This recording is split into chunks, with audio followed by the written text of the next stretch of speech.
খুব তাড়াতাড়ি সুসংবাদ শুনবেন ইনশাআল্লাহ। তো কিছু সময় কি আমি আলোচনা করব? গ্রামের মানুষ, আমি এই গ্রামের সন্তান, এই গ্রামের মাটিতেই বেড়ে ওঠা, এই গ্রামে আমার নাড়ি পোতা।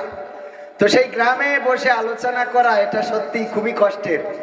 আমি চেয়েছিলাম ঈশার পরে আমি আলোচনা করব, কিন্তু যেহেতু আমাদের ভাইয়ের কণ্ঠের অবস্থা একটু খারাপ আর এসেছেন জার্নি করে, আবার এদিকে আরেকজন মেহমান আসবেন, তো এই জন্য মাঝখানে আমি ঢুকে গেলাম। রাগ করেছেন আপনারা? তাহলে থাকা যাবে ইনশাআল্লাহ। আমার মা বোনেরা অনেক এসেছে, এত এসেছে যে আপনাদের এই প্যান্ডেলে যত মানুষ আছে তার থেকে অনেক বেশি মানুষ আমার মা বোনেরা প্যান্ডেল ফিল আপ করে দিয়েছে। 3টা প্যান্ডেল 3টা জায়গা ভর্তি হয়ে গেছে। এখন আর একটা জায়গা খোঁজা হচ্ছে যে কোথায় তাদেরকে বসতে দেওয়া যায়। আমি মাঝে মাঝে বলি যে মাহফিলে এই বড় প্যান্ডেলে পুরুষ না বসায় এদেরকে প্রজেক্টরে দেওয়া ভালো, দিয়ে মহিলাদেরকে এখানে দেওয়া ভালো। আমি প্রায় জায়গায় বলে থাকি, কারণ সব জায়গায় মহিলা এত বেশি যে আমরা এই পুরুষ দেখা যায় পুরুষ শূন্য এমন একটা অবস্থা হয়ে যায় অনেক জায়গায়। তবে আলহামদুলিল্লাহ আমরা আশা করি যে আমাদের মা বোনেরা যেভাবে এসেছে, পুরুষের ঢলও ঠিক সেভাবে নেমেছে। রাস্তায়, দোকানে, হাটে, মাঠে, আমি পথে ঘাটে যত দেখছি, সবাই যদি এখানে এসে বসে যায়, আল্লাহর কসম করে বলি আমরা জায়গা দিতে পারবো না। সেই জায়গা আমাদের কাছে নাই। ইকোর বাড়িটা একটু কমিয়ে দেবেন।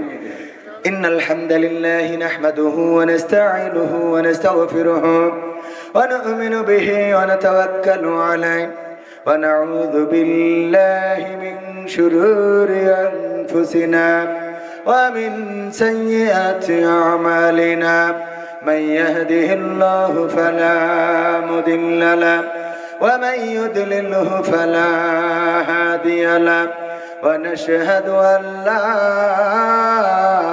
إله إلا الله ونشهد أن سيدنا محمدا عبده ورسوله الذي أرسله بالحق بشيرا ونذيرا وداعيا إلى الله بإذنه وسراجا منيرا فقد قال الله تعالى في كلامه المجيد والفرقانه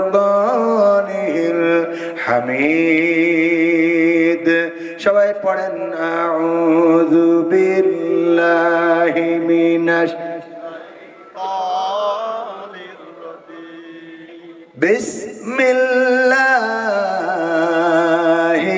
রাহমানির রহিম মিনহা খলাকনাকুম ওয়া ফিহা নুঈদুকুম ومنها نخرجكم تارة أخرى وقال الله تعالى في شأن حبيبه إن الله وملائكته يصلون على النبي يا أيها الذين آمنوا صلوا عليه وسلموا تسليما اللهم صل على سيدنا مولانا محمد وعلى আসার আধা ঘন্টা আগে পৌঁছানোর আধা ঘন্টা আগে আমরা নক দিব। আমি ওইখানে চাল এসো হে রাসূল আবার ফিরে আমাদের মাঝে রে, নতুন করে খুতবা দিতে কাবার মিনার পরে আল্লাহুম্মা সাল্লি আলা সাইয়্যিদিনা মাওলানা মুহাম্মদ ওয়া আলা আলি সাইয়্যিদিনা নবীর নামে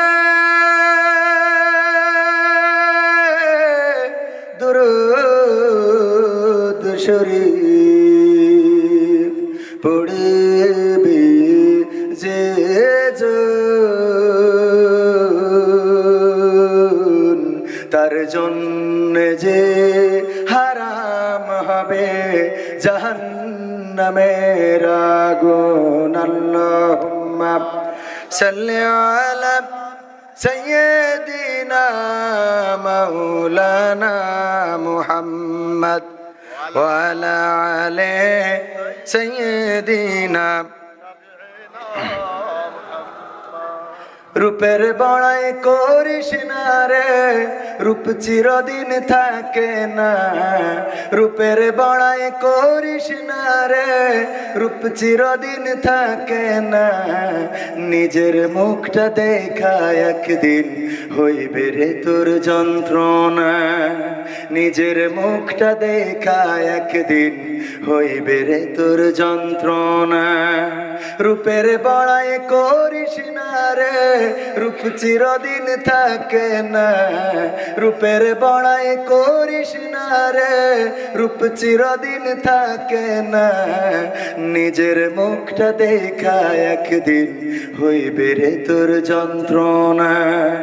নিজের মুখটা দেখা একদিন হইবে রে তোর যন্ত্রণা। সময় হইল বড় শিক্ষক, সব দিব শিখাইয়া। সুখের জীবন থাকবে না রে, দেখবে না কেউ চাইয়া। সময় হইল বড় শিক্ষক, সব দিব শিখাইয়া। সুখের জীবন থাকবে না রে, দেখবে না কেউ চাইয়া। মরার আগে মরবি রে তুই, জ্বালা সইতে পারবি না। মরার আগে মরবি রে তুই, জ্বালা সইতে পারবি না। নিজের মুখটা দেখা একদিন হইবে রে তোর যন্ত্রণা। নিজের মুখটা দেখা একদিন হইবে রে তোর যন্ত্রণা। রূপের বড়াই করিস না রে, রূপ চিরদিন থাকে না। রূপের বড়াই করিস না রে, রূপ চিরদিন থাকে না। নিজের মুখটা দেখা একদিন হইবে রে তোর যন্ত্রণা। নিজের মুখটা দেখা একদিন হইবে রে তোর যন্ত্রণা। কিসের এত বড়াই তোমার মাটির দেহ লইয়া। ময়রা দেখো পোকামাকড়, শেষ করব সব খাইয়া। কিসের এত বড়াই তোমার মাটির দেহ লইয়া। ময়রা দেখো পোকামাকড়, শেষ করব সব খাইয়া। এই দুনিয়া ছাড়তে হবে, অহংকার আর কইরো না। এই দুনিয়া ছাড়তে হবে, অহংকার আর কইরো না। নিজের মুখটা দেখা একদিন হইবে রে তোর যন্ত্রণা। নিজের মুখটা দেখা একদিন হইবে রে তোর যন্ত্রণা। রূপের বড়াই করিস না রে, রূপ চিরদিন থাকে না। রূপের বড়াই করিস না রে, রূপ চিরদিন থাকে না। নিজের মুখটা দেখা একদিন হইবে রে তোর যন্ত্রণা। নিজের মুখটা দেখা একদিন হইবে রে তোর যন্ত্রণা। নিজের মুখটা দেখা একদিন হইবে রে তোর যন্ত্রণা। কথা সত্য না মিথ্যা? একদিন আমাদের চেহারায়, সুন্দর এই চেহারায় ভাঁজ পড়ে যাবে। সোজা মানুষটা কুজা হয়ে যাবে, চোখটা ঘোলা হয়ে যাবে, কালো চোখ আর কালো থাকবে না, কালো চুলগুলো আর কালো থাকবে না, কালো মুখের দাড়িটা আর কালো থাকবে না। এই গ্রামেই জন্ম আমার, কত ছোটবেলা থেকে সবাইকে দেখছি। আমার সময় যাদেরকে দাড়ি উঠতে দেখি নাই, অনেকের মুখে দাড়ি উঠে গেছে। আবার যাদের দাড়ি কাঁচা ছিল তাদের দাড়ি পেকে গেছে। আমার দাদা যখন নির্বাচন করেছে, ভোট করেছে, ইলেকশন করেছে, মেম্বার ইলেকশন, মুখের দাড়িটা ছিল কালো কুচকুচা, সুন্দর একটা স্মার্ট মানুষ। সেই মানুষটা আজকে বয়সের ভারে দাড়িগুলো পেকে সাদা হয়ে গেছে, বয়সের ভারে কুজা হয়ে গেছে। যখনই মসজিদে যাই বলি, দাদা কেমন আছেন? কয় ভালো নেই রে। ব্যথা জ্বালায় বাঁচছি না। সত্য না মিথ্যা? আমার দাদা বসে আছে পাশে, আমার দাদা হয়। আমি গর্বিত যে এই জাতীয় দাদাদেরকে পেয়েছি, আলহামদুলিল্লাহ। মসজিদের মুয়াজ্জিন, শুধু মুয়াজ্জিন উনি না, ওই মসজিদ প্রতিষ্ঠার জন্য, ওই মসজিদ তৈরি করার নির্মাণের জন্য যে জায়গাটা তাও উনি দিয়েছেন, এবং আরেকজন আমাদের আব্দুর রশিদ সাহেব মরহুম, উনিও কিছু অংশ দিয়েছেন। তো এই মসজিদটা উনি করে পর্যন্ত, এখন পর্যন্ত মুয়াজ্জিনি করছেন এবং বলেই দিয়েছেন আমৃত্যুকাল মুয়াজ্জিনি করবেন, কোনো পয়সা নেবেন না। আলহামদুলিল্লাহ বলবেন। এই মানুষটা মুয়াজ্জিনি করছেন। এইবার উনি সদ্য আল্লাহর ঘর এবং রাসূলের রওজা মোবারক জিয়ারত করে এসেছে, বলেন আলহামদুলিল্লাহ। আমরা সবাই সেখানে যাই, মন টানে না রাসূলের জন্য? টানে কি না? তোমার জন্য মন কাঁদে, আঁখি কাঁদে, ভুবন কাঁদে। তোমার জন্য মন কাঁদে, আঁখি কাঁদে, ভুবন কাঁদে, শুধু বেদনা হৃদয়ে সে বাসা বাঁধে। তোমার জন্য মন কাঁদে, আঁখি কাঁদে, ভুবন কাঁদে। সাহারা সমুদ্রিশাই বুকেতে, দহনে পুড়ে মরি হাজার দুঃখেতে।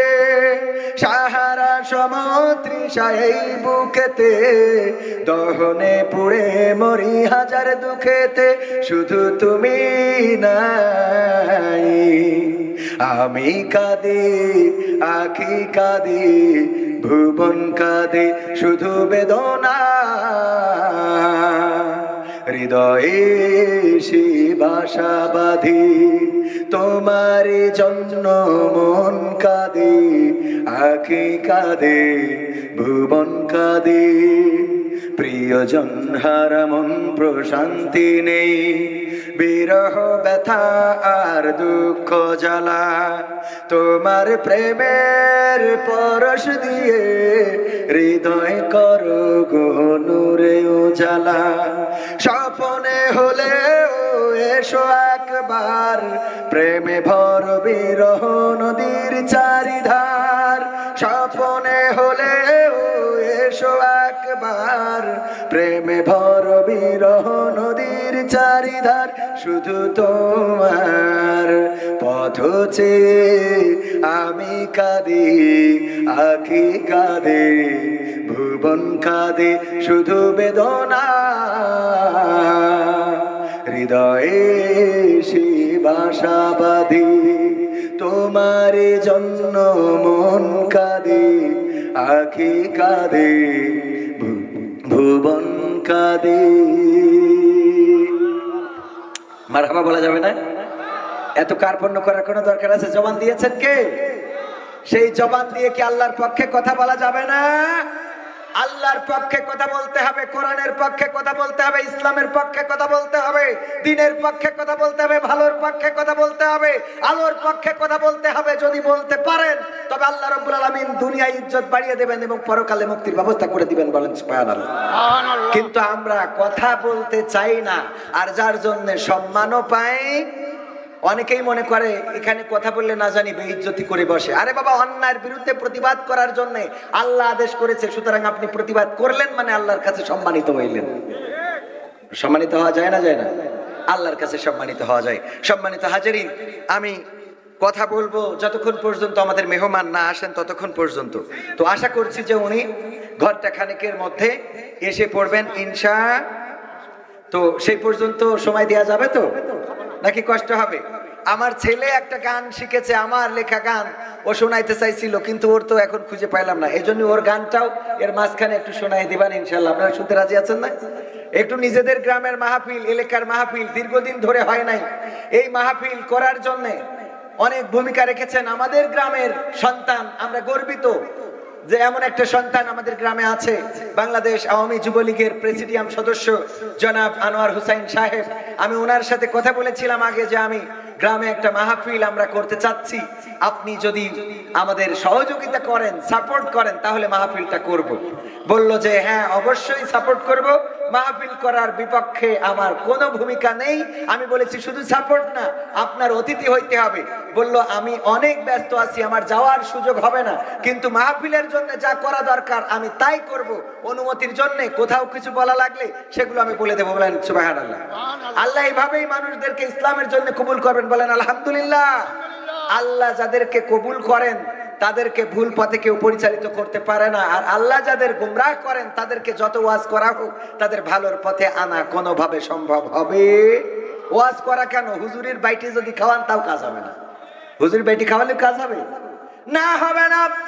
যদি কাজ হতো, আল্লাহর নবী নিজের চাচা আবু তালিবকে চেয়েছিলেন যেন তিনি হেদায়েত হয়ে যায়, যেন সে মুসলমান হয়ে যায়, যেন কালেমা পড়ে ইসলাম ধর্ম গ্রহণ করে, কিন্তু না, ইসলাম ধর্ম গ্রহণ তো করে নাই। বরং আবু তালিবের কাছে কাফেরেরা বলল, আসো তোমার সাথে কথা আছে। ওগো আবু তালিব, তুমি কি দেখো না তোমার ভাতিজা আমাদের দলের বাইরে দল করে বেড়ায়, তোমার ভাতিজা আমাদের মার্কার বিরুদ্ধে কথা বলে বেড়ায়, আমাদের দিনের বিরুদ্ধে কথা বলে, মূর্তির বিরুদ্ধে কথা বলে, আমরা যে উলঙ্গ হয়ে কাবাঘর তাওয়াফ করি তার বিরুদ্ধে কথা বলে, তুমি কি দেখতে পাও না? বলল হ্যাঁ দেখি তো। বলল তাহলে বাধা দাও না কেন?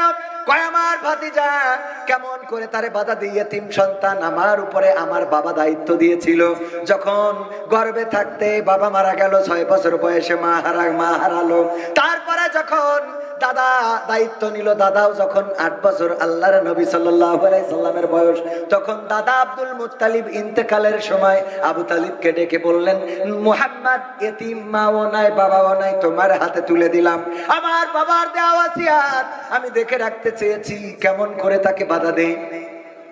আবু জাহেল বলল, তাইলে এক কাজ করো, তুমি তোমার ভাতিজাকে 3টা প্রস্তাব নিয়ে যাও, 3টা প্রস্তাবের মধ্যে দেখো কোনটা মেনে নাই, যদি 3টার কোনো একটা মেনে নাই ভালো কথা, যদি তাও না মানে, যদি 3টা প্রস্তাবই মেনে নাই তাও আমাদের কোনো আপত্তি নাই, এই 3টা প্রস্তাব তোমার ভাতিজাকে দাও, যদি সে এই প্রস্তাবগুলো না মানে তাইলে কিন্তু আমাদের সাথে খেলা ফাইনাল। বোঝা গেছে? যদি প্রস্তাব না মানে তাইলে কি খেলা হবে, তাইলে খেলা হবে, কোনো মাপ নাই। আল্লাহর নবীকে কি প্রস্তাব দিলেন? আবু তালিবকে ডেকে বললেন, আবু জাহেল, আবু লাহাব, উতবা, শাইবা, মুগীরা বললেন, ওগো আবু তালিব, যে বলো যদি মুহাম্মদ এই মক্কার মধ্যে সেরা ধনী হতে চায়, যদি অর্থ চাই, টাকা চাই, সম্পদ চাই, জায়গা চাই, জমি চাই, বাড়ি চাই, গাড়ি চাই, যা চাই দেয়া হবে, দেখো সম্পদ নিতে রাজি হয় কিনা। 1 নম্বর প্রস্তাব। 2 নম্বর প্রস্তাব, যদি সে মনে করে সে সুন্দরী কোন নারী নেবে, এই মক্কার সবচেয়ে সুন্দরী যেই নারী, তার সাথে তার বিবাহের ব্যবস্থা করে দেব, অথবা তাকে পাওয়ার ব্যবস্থা করে দেব, দেখো রাজি হয় কিনা। আর 3 নম্বর হলো, যদি সে মনে করে মক্কার দায়িত্ব নেবে, নেতা হবে, এমপি হবে, মন্ত্রী হবে, যদি হইতে চাই তাও তার দিয়ে দেব। এই 3 নম্বরের কোনো একটাই, 3টার কোনো একটা যদি মেনে নাই আপত্তি নাই, আর 3টা মানলেও তাও রাজি। যে বলে দেখো, আল্লাহর নবীকে ডাকলেন আবু তালিব, ডেকে বললেন, ওগো মুহাম্মদ, তুমি গর্ভে থাকতে তোমার বাবা মারা গেছে, তুমি যখন তোমার বয়স যখন 6 বছর, তখন তোমার মা মারা গেছে, আমার বাবা তোমার দাদা তোমাকে দায়িত্ব নিয়েছিল, যেই দাদা তোমাকে কোলে করে নিয়ে যে মক্কার পদদেশে যে আল্লাহর কাছে তোমার জন্য প্রশংসা আদায় করে বলেছিল মুহাম্মদ, নামটা মুহাম্মদ প্রশংসিত, এই নামটাও রেখেছিল কাবার চত্বরে, যে তোমার যে দাদা, সেই দাদা 8 বছর বয়সে মারা গেল, তুমি কুল কিনারা হারালে, আপন বলে যখন কেউ নাই, তখন আমি তোমার দায়িত্ব নিয়েছি, তিলে তিলে বড় করেছি, 40 বছর বয়সে তুমি এসে নবুয়ত দাবি করে বসলে, তুমি বললে নবী হয়েছো, এরপরে কাফেররা তোমাকে নির্যাতন করে, জুলুম করে, পাগল বলে, তোমার গায়ে থুতু নিক্ষেপ করে, আমার তো কষ্ট হয়, তুমি আমার ভাতিজা, আমি কিছু বলতে পারি না, কারণ তুমি তো আমাদের ডাইরেক্ট আমাদের দলের বিরুদ্ধে গিয়েছো। ওগো আমার ভাতিজা, আজকে কাফেরদের পক্ষ থেকে 3টা প্রস্তাব নিয়ে এসেছি, যদি কোনো একটা প্রস্তাব তুমি মেনে নাও তাইলে আমার জন্য ভালো, তোমার জন্য ভালো, আর যদি তুমি কোনো প্রস্তাব মানতে রাজি না হও তাইলে ওরা বলে দিয়েছে খেলা ফাইনাল, এই মক্কায় তোমার থাকতে দিবে না, এই মক্কায় তোমার আর জায়গা হবে না। মুহাম্মদ বললেন, ওগো চাচা বলেন কি প্রস্তাব? আবু তালিব বললেন, প্রস্তাবের মধ্যে 1 নম্বর, যদি তুমি অর্থ চাও, সম্পদ চাও, টাকা চাও, গাড়ি চাও, বাড়ি চাও, তোমার এই মক্কায় সর্বশ্রেষ্ঠ ধনী বানিয়ে দেয়া হবে। আকিস কিসের ধনী, যমুনা গ্রুপ কিসের ধনী, তোমার এই বসুন্ধরা গ্রুপ কিসের ধনী, ওদের থেকে তোমার বড় ধনী বানিয়ে দেবে বিল গেটসের চেয়েও তোমার বেশি টাকা থাকবে। যদি তুমি রাজি থাকো তাইলে এটাই রাজি হইতে পারো। কয় তারপরে আর 2টা কি? আর 2টা হলো, আর একটা যদি তুমি চাও এই মক্কার সবচেয়ে সুন্দরী নারী তুমি পেতে চাও, তোমার সেই সুন্দরী নারীর সাথে বিবাহের ব্যবস্থা করে দেবে। যদি তুমি রাজি নাও, এতেও যদি তোমার মনে না হয়, ভালো না লাগে, 3 নম্বর হলো, যদি তুমি ক্ষমতা চাও তোমাকে নেতা বানিয়ে দেবে, কিন্তু শর্ত হলো নেতা হওয়ার পরে আর কিন্তু ইসলাম প্রচারের জন্য দ্বীনের দাওয়াতের কাজ করা যাবে না। আল্লাহর নবী বললেন, চাচা ওয়েলকাম, মেনে নিলাম। কথা কয় না, এই বলেছে চাচা মেনে নিলাম, কোনো আপত্তি নাই। 3টা শর্তই ভাল লেগেছে, একটা হইলেই তো খুশি ছিলাম, আরো 2টার কি দরকার ছিল? দেবেই যখন দিক, কোনো অসুবিধা নেই বলেছে নাকি? না, বলে না, বলে না। কিন্তু আমরা এবার 500,000 টাকা মাথায় কাজ করে। কথা ঠিক আছে না বেটি? ও আমার ভাইরা, আল্লাহর নবী বললেন, ও আমার চাচা, ওরা তো পৃথিবীর মধ্যে যা দেয়া সম্ভব সব দিতে চেয়েছে, কিন্তু যা দেয়া সম্ভব না ওই আকাশের সূর্যটা যদি ধরে এনে আমার ডান হাতে তুলে দেয়, আর ওই আকাশের চন্দ্রটা এনে যদি আমার বাম হাতে তুলে দেয়, ওগো চাচা, তবু আমি যে দ্বীনের দাওয়াত নিয়ে এসেছি, কিয়ামত পর্যন্ত আল্লাহ যদি বাঁচিয়ে রাখেন, এই দ্বীনের দাওয়াত থেকে 1 চুল পরিমাণ সরে যাব না। ওই দিন আবু তালিব বলেছিলেন যে তোমাকে বের করে দিলাম বাড়ি থেকে, আর তোমার সাথে কথা হবে না, বলেছিল না? বলে নাই, বরং ওই দিন আবু তালিব একটা সিদ্ধান্ত নিয়েছিলেন, ওগো আমার ভাতিজা, তুমি যে সিদ্ধান্ত নিয়েছো, আমি তোমাকে ঘোষণা করে দিলাম, মক্কার সমস্ত কাফেরেরা যদি তোমার বিরুদ্ধে যায়, তোমার পাশে যদি কেউ না থাকে, আমি আমার বাবাকে কথা দিয়েছিলাম, আমি আবু তালিব তোমার পাশে থাকবো। বলেন সুবহানাল্লাহ। আবু তালিব শুধু পাশে থাকে নাই, যখন কাফেররা জেলখানায় রেখেছে, শিয়াবে আবু তালিব নামের জেলখানাতে কয়টা বছর ছিলেন? কোন কিতাবে 3 বছর, 3.5 বছর যাই বলেন, আমরা 3টা বছর বলে থাকি। 3 বছরের কম বেশি হয়ে থাকতে পারে। এই 3টা বছর ওই কারাগারে থাকাকালীন সময়ে নিজের চাচা আবু তালিব যদিও ইসলাম কবুল করে নাই, তারপরেও ওখানে ওই 3 বছর নবী মুহাম্মাদের সাথে থেকেছে। এত কষ্ট করেছে, খাবার জোটে নাই, পানি জোটে নাই, খাবার খাওয়ার জন্য ওখানে এখনো গাছ আছে, আমার দাদাকেও দেখায় নিয়ে এসেছি, সুন্দর সবুজ গাছটা আছে। ওই যে আবু জাহেলের যে পায়খানা ঘর, ওই পাশে যেয়ে খেয়াল করেছেন কিনা, ওই জায়গায় আমার দাদা আবু জাহেলের পায়খানা ঘরে পায়খানাও ফিরে এসেছে। কারণ ওখানে যে এটাও একটা স্বপ্ন, যে আবু জাহেল এত কষ্ট করলো, মারলো, ধরলো, আমার নবীকে এমন মেরেছে, রক্ত বের হয়ে গেছে, কপাল কেটে রক্ত বের হয়ে গেছে। এই রাসূলকে যে আবু জাহেল এত কষ্ট দিয়েছে, ওই আবু জাহেলের পায়খানা ঘরে পায়খানা না ফিরে কেউ হজ করে আসে, এনে যে একটু বরকত নিতেই চায়। তারপরে সালামার দাদাকে নিয়ে গেলাম বদরের প্রান্তরে। ওই বদরের প্রান্তরে যেখানে এখনো শহীদ মিনার বানানো আছে না নাই, সুন্দর করে যে বদরে শহীদ হয়েছিল 14 জন সাহাবীদের নামের তালিকা সুন্দর করে করা রয়েছে। যারা হাজী তারা দেখেছেন বদরে যে ওখানে আবার আবু জাহেলকে মেরে যেখানে হত্যা করেছিল মাআজ এবং মুআজ, তারা হত্যা করেছিল কিভাবে তাও জানা আছে। ওরা ছোট মানুষ এসে রাসূলকে বলল, ওগো রাসূল, যুদ্ধে যেতে চায়, আমাকে কি আমাদেরকে কি যুদ্ধে যেতে দেয়া যায়? রাসূল বললেন, তোমরা ছোট মানুষ, তোমরা তো এখনো নাবালক, তোমাদের যুদ্ধে পাঠানো যাবে না। 2 জন নাছর বান্দা কান্নাকাটি শুরু করে দিল, ওগো রাসূল গো, কবে বড় হব জানি না, কবে বড় হয়ে যুদ্ধে যেতে পারবো জানি না, আর জীবনে যুদ্ধ পাবো কিনা তাও তো জানি না।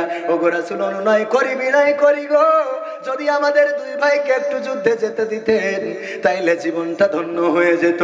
আল্লাহর নবী বললেন, তোমাদের 2 ভাইকে যাইতে দেব না, তোমাদের মধ্যে খালি তাকে যাইতে দেব। আল্লাহর নবী বললেন, 2 জনের মধ্যে যে বেশি শক্তিশালী তাকে যেতে দেব। দুইজন এখন বলল আমি শক্তিশালী, ও ছোটটা কয় আমি শক্তিশালী। আল্লাহ রাসূল বলে তোমাদের মধ্যে আকাঙ্ক্ষা অনেক বেশি, ঠিক আছে দুইজনে মল্লযুদ্ধ লাগো। মল্লযুদ্ধে যে জিতে যাবে তাকে যুদ্ধে পাঠাবো, আর যে হেরে যাবে তাকে পাঠাবো না। দুই ভাই যখন মল্লযুদ্ধ লেগে গিয়েছে, আগের সময় এই মারামারি ছিল না। আমাদের ছোটবেলায় দেখেছি মারামারি করতে যে অমনি ধৈর্যতে এ ও ধৈর্য ও ধৈর্য। এখন আর এই মারামারি নেই, এখন ডাইরেক্ট ছুরি বসাই না, একদম ডাইরেক্ট একবারে ওপারের টিকিট হাতে ধরায় দেয়, যা বাড়ি যা। দাদা এখন আর ও মারামারি করার সময় নেই। আগের সময় যে মারামারি করতে একটু ধরতো, আমি একবার দেখলাম, আমি নাম বলবো না, আমাকে গ্রামে মারামারি করছে, ওর বাচ্চারা আবার ফিরে দিয়ে আরেকজনের পাশায় পিটোচ্ছে ছোটবেলায়, সে এখন আমার মনে আছে। তো যাই হোক, ওগো আমার ভাইরা, এই মল্লযুদ্ধ যখন লাগালো দুই ভাই, আরে আমার যুবকেরা, তরুণেরা, কিশোরেরা কিসের পিছনে ছুটে বেড়াও? যদি ইসলাম জানতে, যদি কোরআন জানতে, যদি রাসূলের জীবনী জানতে, যদি সাহাবীদের জীবনী জানতে, তাইলে আর শাহরুখ খানের মতো হইতে চাইতে না, শাকিব খানের মতো হইতে চাইতে না। যদি তুমি ইসলাম জানতে, তাইলে তুমি ওই অন্যান্য যারা তারকা আছে তাদের মতো ওই চুলের কুত্তা কাটিং দিয়ে বেড়াতে না। তুমি নিশ্চিত চিন্তা করতে, আমি হব মুআজ রাদিয়াল্লাহু তাআলা আনহুর মতো, আমি হব মুআজ রাদিয়াল্লাহু তাআলা আনহুর মতো, আমি হব খাব্বাব খুবাইব রাদিয়াল্লাহু তাআলা আনহুর মতো, আমি হব ওমর রাদিয়াল্লাহু তাআলা আনহুর মতো। কিন্তু আজকের যুবকেরা, আজকের তরুণেরা, আমার সন্তানেরা, আমার ভাইয়েরা, আমার কলিজার টুকরারা, তারা ইসলাম জানার সুযোগ পায় না, এই জন্যে মানারও সুযোগ আসে নারী।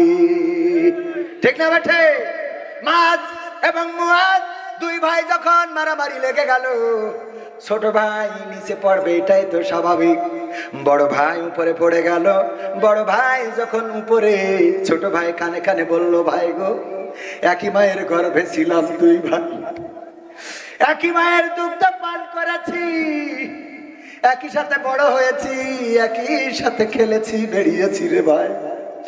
ভাই তুই যুদ্ধে যাবি বদরের প্রান্তরে, আর আমি যাইতে পারবো না রে ভাই, তুই একটু সোজা হয়ে যা, আমারে নিচেই ফেলাস না রে ভাই, সোজা হয়ে থাক, দেখা যাক আল্লাহর রাসূল কি করে, তোরে পাঠায় না আমারে পাঠায়।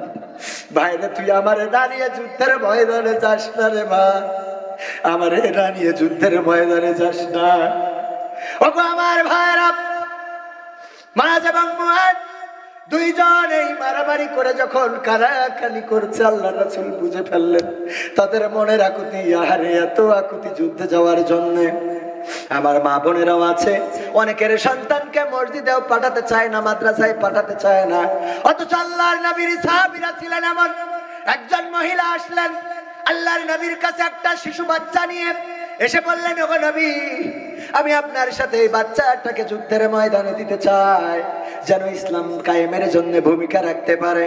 আল্লাহ রাসূল বললেন, এই ছোট বাচ্চা সন্তান যদি যুদ্ধের ময়দানে নিয়ে যায়, তাইলে আমাদের তো প্যারাটাই বাড়বে, আমাদের কষ্টটাই বাড়বে, কারণ সে যুদ্ধ করতে পারে না, সে তরবারি ঢাল ধরতে পারে না, বরং তার রক্ষা করার জন্য আমার আরো সৈন্য দিতে হবে। ওই মহিলার আবেগটা ছিল এত, ওগো নবী গো, জানি না আমার সন্তান কবে বড় হবে আর কবে যুদ্ধে যাবে, আমি চাই শহীদের মা হতে, আমার সন্তানকে যুদ্ধের ময়দানে নিয়ে যাবেন। আমি জানি আমার সন্তান তরবারি ধরতে পারে না, আমার সন্তান ঢাল ধরতে পারে না, কিন্তু আমার সন্তান যখন আপনার দিকে কোনো তীর যদি ছুটে আসে, ওই তীরটা ঠেকানোর জন্য যদি আপনি ঢাল হিসেবে আমার সন্তানকে ব্যবহার করেন, তবে আমি নিজেকে ধন্য মনে করব। বলেন আল্লাহু আকবার। এই ছিল সাহাবীদের চিন্তা চেতনা।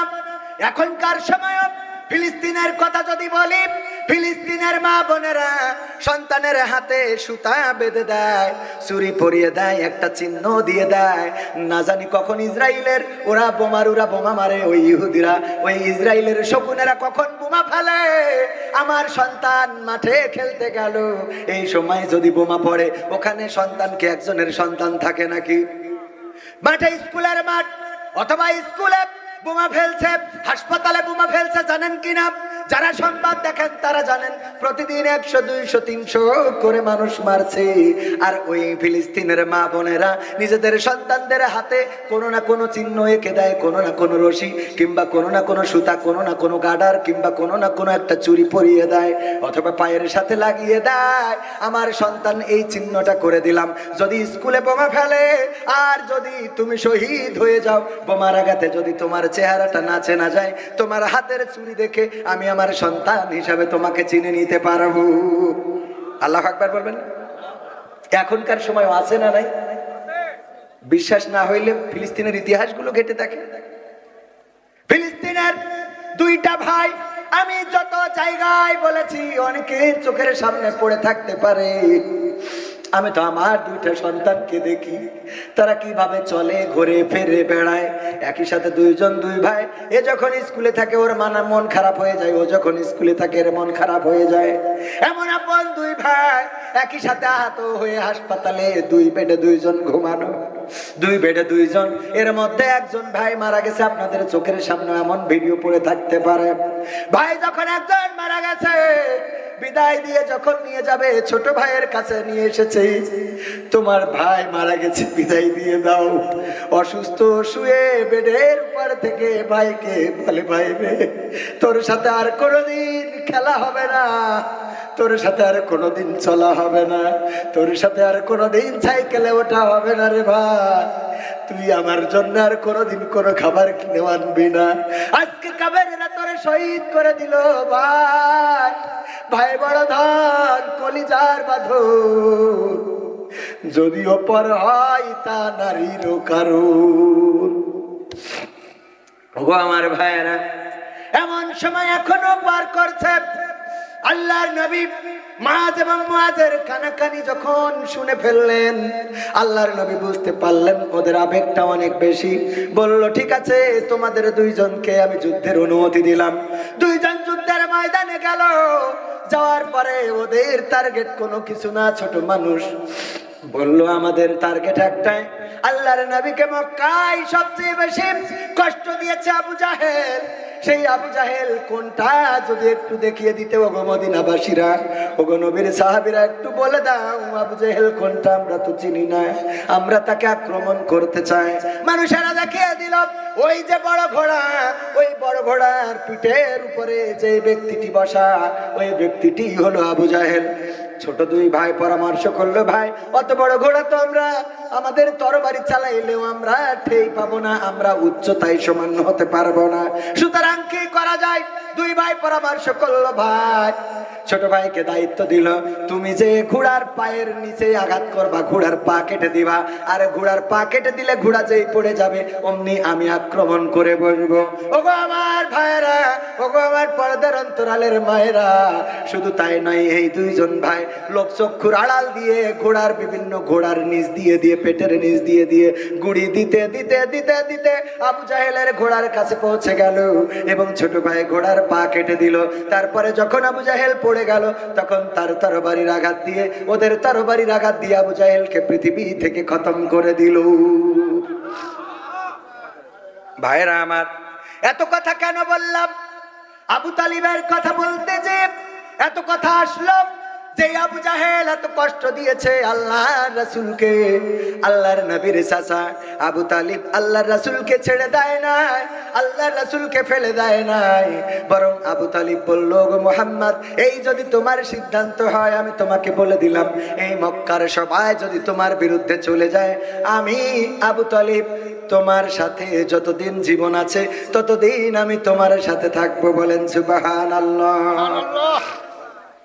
চাচা আবু তালিব যখন ইন্তেকাল করবেন, মারা যাচ্ছেন, বিছানায় শোয়া, আর কিছুক্ষণের মধ্যে চলে যাবেন, পৃথিবী ছেড়ে বিদায় নিবেন। মুহাম্মদ সাল্লাল্লাহু আলাইহি ওয়াসাল্লাম যে বললেন, চাচা গো, সারাটা জীবন কালেমা পড়েন নাই, ইসলাম কবুল করেন নাই গো চাচা, এই মৃত্যুকালে যদি কালেমাটা পড়ে কবরে যেতেন গো, পরকালে আমি শাফায়াতের ব্যবস্থা করে দিতাম, আমি শাফায়াতকারী হয়ে যেতাম, আমি পরিচয় দিতে পারতাম, ওগো আল্লাহ, আমার উম্মত তুমি ক্ষমা করে দাও।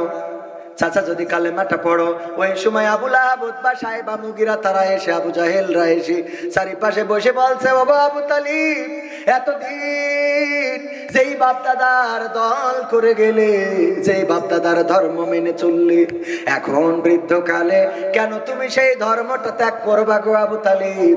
এই জন্য আবু তালিব ইসলাম কবুল করে নাই। নবী মুহাম্মদকে সান্ত্বনা দেওয়ার জন্য একটু মুখ বিড় করেছিল, মানে এমনি ঠোঁট নাড়াইছিল। কি করেছিল? আর এই ঠোঁট নাড়ানোর মধ্যে এই আপনি কথা করছেন কেন? কথা করছেন কেন? এখানে কথা বলার জন্য না তো এখানে, হ্যাঁ ভাইরা আমার, আল্লাহর নবী এই চাচাকে বললেন কালেমা পড়ো। কালেমা পড়লো না, শুধু ঠোঁট নাড়ালো। আর এই ঠোঁট নাড়ানোর জন্য আল্লাহর রাসূলের চাচাকে জাহান্নামের সবচেয়ে অল্প শাস্তি দেওয়া হবে। সবাই জানেন না? জানেন না? শাস্তিটা কি? পায়ে থাকবে একজোড়া আগুনের জুতা, আর কোন জাহান্নামের শাস্তি দেওয়া হবে না। শুধু এই জুতা পরানো থাকবে, সেই জুতার প্রভাবে মাথার ঘেনুগুলো টকবক করে ফুটে গা বেয়ে বেয়ে পড়তে থাকবে। আর ওই ঘেনুর গরমে শরীরের গোশত গুলো গলে যেতে থাকবে। রাসূলের চাচাকেও রাসূল জাহান্নামের শাস্তি থেকে বাঁচাতে পারে নাই।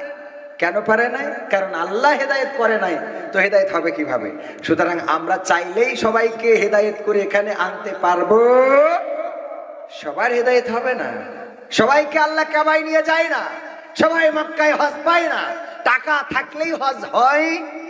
আমি হজ করার জন্য বলি, যারা হজ করতে চান নিয়ত করে ফেলেন, একটা গরু যদি পালন করেন, এখন হজে যেতে 1,10,000, 20,000, 30,000 টাকা খরচ হয়, 50,000ও হয়। আবার ভিআইপি সার্ভিস নিয়ে 2 লাখের উপরেও খরচ আছে। কিন্তু নর্মালি 1,10,000, 20, 30 এর মধ্যে থাকে। 1,10,000, 20, 30 এগুলো নর্মাল প্যাকেজ, যাতে আপনি যে সুন্দরভাবে হজ সম্পাদন করে মক্কা মদিনা সব সফর করে ঘুরে আসতে পারবেন। আর আপনার গোয়াল ঘরে যদি একটা গরু থাকে, বলেন যদি গরুটা বিদেশি হয় অথবা সাইজ যুক্ত হয়, তাইলে একটা গরুর দাম কত হয়? 2 লাখ টাকা। আমার মুন্সি ভাই, আমাদের গ্রামের সাবেক ইমাম, নবগ্রাম জামে মসজিদের ইমাম বললেন 2 লাখ টাকা হয়। আমার মুন্সি ভাই সামনের পরে বলবো না, ট্রাক্টর কিনেছে 14 লাখ টাকা দিয়ে, কিন্তু হজে জাতি এখনো পাইল না। মানে একটু ওই টাকা গুছাচ্ছে, এবার যাবে ইনশাল্লাহ। এবার না গেলে ছাড়বার না তো, ডাইরেক্ট সাথে করে নিয়ে যাবো, হাত পা বাইন্ধে নিয়ে। কারণ ইনকাম হচ্ছে খুব ভালো। আল্লাহ সবাইকে মক্কা মদিনা যাওয়ার তৌফিক দান করুন, বলেন আমিন। ওখানে যাওয়ার দরকার আছে না নাই? আজকে নিয়ত করেন, করে 30,000 টাকা 20,000 টাকা দিয়ে একটা গরু কিনে গোয়াল ঘরে রাখেন, ওইটারে হজের জন্য মনে করেন যে এটা হজের জন্য, উমরার জন্য রেখে দেন। বড় হজ তো করা অনেকের জন্য কষ্টকর হবে, 8 লাখ 10 লাখ টাকা খরচ। তো ওইটা যদি করতে নাও পারেন, অন্তত উমরা হজ করা যায় না? যায় না? আর হজ করার বয়সটা হলো যখন যৌবন কাল। দাদা যাইয়ে টের পেয়েছে, বুড়ো বয়সে ওখানে যাইয়ে ওই দৌড়াদৌড়ি করে তাওয়াফ করতে যাই, খালি মনে হয় কখন শেষ হবে, নাকি দাদা? হ্যাঁ, মনে হয় আর কত দূর, আর হেঁটে পাচ্ছি না তো, আর কত দূর। তো এই জন্য যাওয়ার বয়স হইলো যৌবন কাল। আর আল্লাহর গিলাপ ধরি, কাবার গিলাপ ধরি আল্লাহর কাছে বলেছিলাম, আল্লাহ তোমার কাবায় যখন এনেছো, ওগো আল্লাহ তুমি আমাকে প্রতিটা বছর একটু আসার সৌভাগ্য করে দিও। আল্লাহ রাব্বুল আলামিন রহম করেছেন, কাবার গিলাপ ধরে দোয়া করেছি, কবুল করার মালিক কে? আল্লাহ কবুল করে না ডাকার মতো যদি ডাকতে পারেন, আল্লাহর কাছে যদি চাওয়ার মতো চাইতে পারে, আল্লাহ রাব্বুল আলামিন দিবে গো। আর যদি চাওয়ার মতো চাইতে না পারে, তাইলে আল্লাহ দিবে। আমরা কি চাওয়ার মতো চাই নাকি? যেইটা পাইতে চাই, দেখেন আমার ছেলের অথবা আপনার ছেলের, আপনাদের সন্তানের রেজাল্টটা ভালো করা লাগবে। এই কারণে সকালবেলা, শীতের সকাল ঘুম থেকে উঠায় শিগগিরই ব্যাগ গুছাইতেন, যা স্কুলে যা, স্কুলের ক্লাস শুরু হয়ে যাবে। স্কুলে আসলে এরপর আবার প্রাইভেট মাস্টার আছে না নাই, আবার সন্ধ্যাবেলায় বই নিয়ে বই পড়া শুরু করে দে রে। এত চেষ্টা করে করে রেজাল্টটা ভালো করতে চান, এই চেষ্টা করার পরে রেজাল্ট ভালো হয় না? হয় না? চেষ্টা করলে রেজাল্ট ভালো হয় না? হয় না? আর যে চেষ্টা করে নাই তার কি রেজাল্ট ভালো হয়? আপনার সন্তানকে যদি 5 পাস করানোর জন্য, ম্যাট্রিক পাস করানোর জন্য আইএ পাস করানোর জন্য, বিএ পাস করানোর জন্য, মেডিকেলে চান্স নেওয়ানোর জন্য যদি এত কষ্ট করতে পারেন, তাইলে আপনি কেন উমরায় যাওয়ার জন্য একটু চেষ্টা করবেন না? একটু কেন পাগল হবেন না? একটু কেন দেওয়ানা হবেন না? ওগো আমার ভাইরা, শুধুমাত্র একটা গরুও যদি কিনে রাখেন, ওই গরুটা 30,000 টাকা 40,000 টাকায় কিনবেন, প্রতিদিন যাবেন, ঘাস কাটবেন, খোল কিনবেন, ভুসি খাওয়াবেন, দেখবেন 1 বছরের মধ্যে যে টাকা হবে ওই টাকায় উমরা করে আরো 2 টাকা বেঁচে থাকবে। ঠিক না বে ঠিক? থাকবে না? থাকবে না? আমার দাদাও কিন্তু গরু বেঁচে গেছে আলহামদুলিল্লাহ। তো আমি মাহফিল শুরু করি নাকি, মানে যত জায়গায় ওয়াজ করি, আমি তো মানে গ্রাম বা এলাকায় ওয়াজ করার সুযোগ হয় না, সৌভাগ্য হয় না, দূরেই ওয়াজ করি বেশি। আর এই দিনটা রেখেছিলাম আমাদের গ্রামের মাহফিলের জন্য, তা না হলে এই বছর যে চাহিদা, তাতে করে গতকালকে 4টে প্রোগ্রাম করতে হয়েছে। মানে এত চাহিদা, প্রোগ্রাম খালি হুজুর করি পারলে হয়। আমি তো আবার ওই অত বড় হুজুর না, তারপরেও এত দাওয়াত পাই, তাহলে বড় হুজুরদের কি অবস্থা এবার বুঝে থাকেন। তো এই জন্যই আমাদের বড় হুজুর পিরোজপুর থেকে আসতেছে, একেবারে কম দূর, তাও ওখান থেকে আসতেছে, এত দূর থেকে আসতে হচ্ছে, কারণ চাহিদার তো শেষ নেই, এদিক ওদিক ওদিক ওদিক সব করতে হচ্ছে। তো সব মিলাই সুযোগ পাইনি আজকে, যেহেতু নিজের গ্রামের মাহফিল দায়িত্ব নিয়েছি, কিছু কথা আপনাদের কষ্ট লাগলেও বলা ছাড়া উপায় নেই। হ্যাঁ, কষ্ট লাগছে কার কার? একটু হাত উঁচু করেন তো। কষ্ট লাগছে? আমার নানার কষ্ট লাগছে। না না, নবগ্রাম জামে মসজিদ ও প্রবাসীদের উদ্যোগে আয়োজিত আজকে প্রথমতম নতুন করে শুরু করা হলো ঐতিহাসিক তাফসিরুল কোরআন মাহফিলের শ্রদ্ধাভাজন সভাপতি, আমার বাঁ পাশে বসা আমার দাদা জনাব দাউদ হোসেন সাহেব আলহাজ, সাবেক মেম্বার এবং মুয়াজ্জিন নবগ্রাম জামে মসজিদ। এছাড়া আজকে আলোচনা করেছেন হযরত মাওলানা হারুন আর রশিদ সাহেব, যিনি আমাদের মসজিদের রানিং ইমাম। আমার পাশে বসে আছেন আমাদের মসজিদের সাবেক ইমাম জনাব ইয়াহিয়া কাইসার। আলোচনা করেছেন আমার অত্যন্ত ভালোবাসার কাছের মানুষ, পাবনায় আমি গেলেই উনি মোটামুটি আমার সাথে থাকার সর্বোচ্চ চেষ্টা করে, এবং প্রতি বছর পাবনায় সব জেলায় যত মাহফিল করি তার থেকে বেশি করা হয় পাবনায়, কিন্তু এই বছর সবচেয়ে কম হয়ে গেছে পাবনায়। এইবার আমার চাহিদা সবচেয়ে বেশি চাঁপাইনবাবগঞ্জে, ওই দিকে গেলে লোকে লুকারণ্য, মাঠে জায়গা ধরে না, এত পরিমাণ লোক চাঁপাইনবাবগঞ্জের ওদিকে হয়। পাবনাও একেবারে খারাপ হয় না আলহামদুলিল্লাহ। তো এইভাবে সারা দেশেই তো ঘুরে বেড়ানো লাগে। তো হযরত মাওলানা আলহাজ মাওলানা গোলাম মুর্তজা নুরি সাহেব, এছাড়া আজকের মাহফিলে সহযোগিতা করেছেন আমাদের অনেক প্রিয় ভাই। তার মধ্যে আমি আমার মসজিদের শ্রদ্ধাভাজন সভাপতি আবু বকর সাহেব, উনি সহযোগিতা করেছেন আব্দুল জব্বার সাহেব, যিনি আমাদের গ্রামের বড় ভাই। সহযোগিতা করেছেন সারাফুদ্দিন সোহরাবুদ্দিন সাহেব, যিনি আমাদের বড় ভাই, আমাদের আবদার ভাই, আমাদের হায়দার ডাক্তার সহ আমার গ্রামের মিন্টু সহ এই যুবকেরা, কিশোরেরা, তরুণেরা, তারা দিন রাত পরিশ্রম করেছে, করে এই মাহফিলটা বাস্তবায়নের সর্বোচ্চ চেষ্টা করেছে। এর মধ্যে একটা ভুল আপনাদের ভেঙে দিই, উত্তর গঙ্গাধরপুর অনেকেই মনে করছে যে উনাদেরকে সাথে না নিয়ে মাহফিল কেন করা হয়েছে। আসলে আমাদের নবগ্রাম জামে মসজিদের উদ্যোগে হওয়ার কারণে আমরা উত্তর গঙ্গাধরপুরকে মনে করেছি উনারা কেন এই গ্রামের মসজিদের মাহফিল, সুতরাং ওই গ্রামের লোক আমাদের সাথে থাকবে না, এটা মনে করেছিলাম। কিন্তু পরে আমরা বুঝতে পেরেছি যে না, উত্তর গঙ্গাধরপুর তারা আমরা একই প্রাণ, একই আত্মা, একই সাথে কলিজা। ইউনিয়নের ভাগাভাগি আছে, গ্রামের ভাগাভাগি আছে, কিন্তু আমাদের মধ্যে একটা মহব্বত আছে, ভালোবাসা আছে। দুইটা গ্রাম একসাথে আমরা অনেক কিছু করতে চাই। যদিও ওই গ্রামে একটা মসজিদের জায়গায় 3টা হয়ে গেছে, আমাদের মসজিদ একটাই আছে আলহামদুলিল্লাহ। তারপরে মসজিদ বেশি হইলেও ক্ষতি নেই, আবার লাভও নেই। বেশি হইলে ক্ষতিও নেই, লাভও নেই। ক্ষতি নেই কেন, কোন দিক থেকে? মসজিদ যদি বেশি হয় তাইলে বাড়ির কাছে মসজিদ, এই ওসিলাই হলো কয়েকজন নামাজি হবে। ঠিক না ঠিক? আবার আল্লাহ রাসূল বলেছেন যত মসজিদ বেশি হবে কিয়ামত তত সন্নিকটে আসবে। সুতরাং মসজিদ বেশি হও খুব বেশি ভালো না, আবার কম হওয়ারও দরকার নেই। তো এটা ওখানে খারাপ দিক দেখি না, খুব ভালো দিকও দেখি না, হয়েছে আলহামদুলিল্লাহ। তো এই মসজিদ 2 গ্রাম আমরা যদিও একসাথে থাকতে পারিনি, মাঠুয়াপাড়াও আমাদের প্রাণের গ্রাম। মাঠুয়াপাড়ার উপর দিয়ে আমরা না গেলে তো ছুটিপুরি যাওয়াই হয় না। তো মাঠুয়াপাড়াদেরও আমাদের সাথে নিয়ে আগামী বছর 3 গ্রাম যৌথভাবে নবগ্রামে, এই মাঠে না, একেবারে আপনার পশ্চিম মাঠে ধান কাটার পরে রাস্তাও আলহামদুলিল্লাহ ইনশাল্লাহ হয়ে যাবে, এর মধ্যে ওই মাঠে আমরা বড় করে আয়োজন করব, এবং বাংলাদেশের যত বড় বড় আলেম ওলামা আছে তাদেরকে আমরা নিয়ে আসবো। আপনারা কি রাজি আছেন? থাকবেন ইনশাআল্লাহ। আমরা নিয়ে আসবো নবগ্রাম, উত্তর গঙ্গাধরপুর, মাঠুয়াপাড়ার উদ্যোগে ইনশাআল্লাহ আগামী বছর আপনাদের সাথে, এবং আমার গ্রামের অনেক মুরব্বীজন, শ্রদ্ধাভাজন যারা, অনেকেই মনে করেছেন সবাইকে জনে জনে বলার সুযোগ হয় নাই, আমরা হয়তো অবহেলা করেছি। আসলে অবহেলা করি নাই, আমাদের কর্মের ব্যস্ততায়, বিশেষ করে আমি বাড়ি থাকতে না পারার কারণে হয়তো কিছু মিসআন্ডারস্ট্যান্ডিং হয়েছে। কিন্তু আলহামদুলিল্লাহ আজকে সবার আন্তরিকতা দেখে আমি মুগ্ধ হয়েছি। সকাল থেকে দেখছি আমার সকল ভাইয়েরা মাহফিলের জন্য একেবারে মন প্রাণ উজাড় করে কাজ করেছেন। বলেন আলহামদুলিল্লাহ। এটা খুশি হওয়ার মতো খবর কিনা? খুশি হওয়ার মতো খবর। সুতরাং আমার ভাইজানেরা যারা সহযোগিতা করেছেন, সেই সাথে মঞ্চে আরো গণ্যমান্য ব্যক্তিবর্গ আছেন পর্দার অন্তরালে আমার রত্নাগর্ভা মা এবং বোনেরা, এই গ্রামের অনেকেই আছেন যারা আমি ছোটবেলায় ভাত না খাইলে, ছোটবেলায় মা যখন আমারে রাগ করার কারণে ভাত খাওয়াইতে পারতো না, তখন অনেকেই আছে তাদেরকে ডেকে নিয়ে যে বলতো, আমি তখন ভাত খাইতাম। তার মধ্যে আমাদের মাজিদ চাচার স্ত্রী মেজেমা, এখন বয়োবৃদ্ধ, লাঠি ছাড়া বলা যায় চলতেই পারে না, সেই মানুষটাও আছে। এই জাতীয় অনেকেই আছেন। মেম্বার বাড়ির হাড়ির ভাত অনেক খেয়েছি, এই বাড়িতে অনেক থেকেছি, ঘুরেছি আমরা। এই গ্রামের মানুষ যেহেতু, এই জন্য অনেকেই রয়েছেন যারা আমার খুব রত্নাগর্ভা, যারা আমার শ্রদ্ধা, আমার শিক্ষক চেয়ারে বসা বা পাশে, যিনারা আমাকে অ আ ক খ এ বি সি ডি এইগুলো শিখিয়েছেন, সেই শিক্ষক আমার সামনে বসে আছেন, জনাব এরশাদ মাস্টার সাহেব।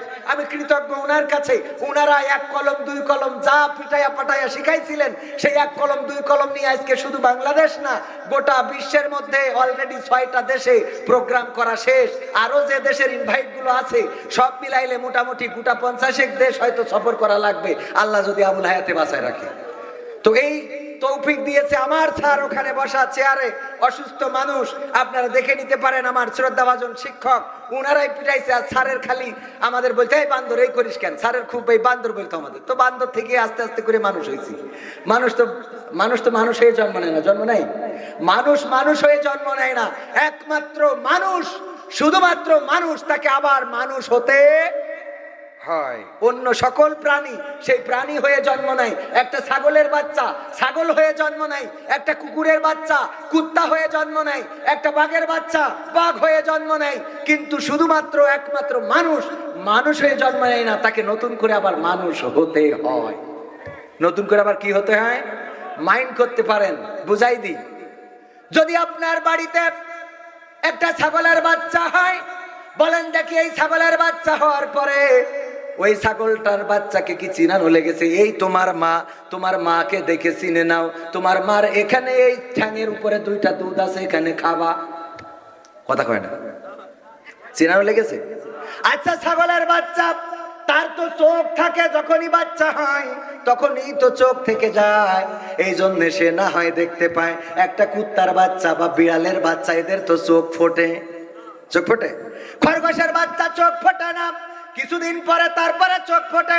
এই কিছুদিন কোন আমার গ্রামে যদি ওই কোন খেজুর রস যেখানে জ্বালায়, ওই খেজুরের চুলার মধ্যে যে এক কুত্তা, মনে করেন 4-5টা বাচ্চা প্রসব করেছে, এইবার ওই বাড়িওয়ালা যে বলতেছে, বাচ্চারা কেনাই তোকে মা এসে দুধ খা, বলেছে কোনোদিন? তো এখনো চোখ ফোটে নাই। ওই কুত্তার বাচ্চা নিজের মায়ের দুগ্ধ কনে, নিজের মায়ের বিষ্ঠা কনে, নিজের মায়ের পায়খানাটা কোনোদিন নিজের মায়ের পায়খানা খায় নাই, কোনোদিন নিজের মায়ের পায়খানা মুখেও তোলে নাই। ওই কুত্তার বাচ্চার চোখ না থাকলেও মায়ের দুগ্ধ কনে দেখার ব্যবস্থা হয়ে গেছে। তার মানে এই কুত্তা অটোমেটিক কুকুর হয়ে জন্ম নিয়েছে না? নাই। তার জন্য যেই খাবারগুলো নির্দিষ্ট করা, সেই খাবার খায়, এর বাইরে কোনো খাবার খায় না।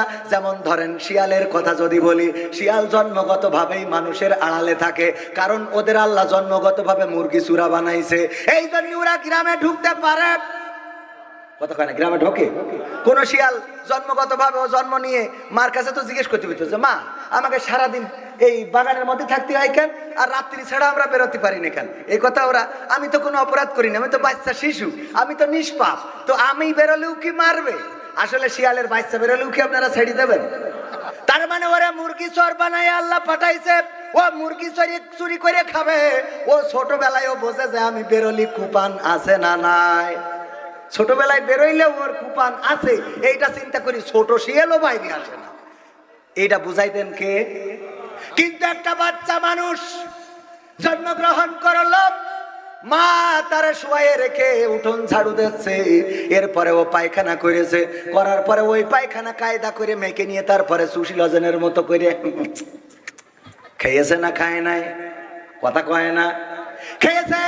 আমার মানুষেরা শুধু পেশাব পায়খানা নয়, যদি কোনো জায়গায় কোনো আগুন থেকেছে, ডাল বেড়ে রেখে দিয়েছে মা, ডালির পাত্রটা সামনে অথবা দূরেই ছিল, সন্তান হামাগুড়ি দিয়া শিখেছে, একটু করে হাঁটতে পারে, ও যখন ডালির পাত্রে ভাব উঠতেছে, ওই বাচ্চা চিন্তা করছে সে হাত দিয়া যাবে না, চিন্তা করে নাকি?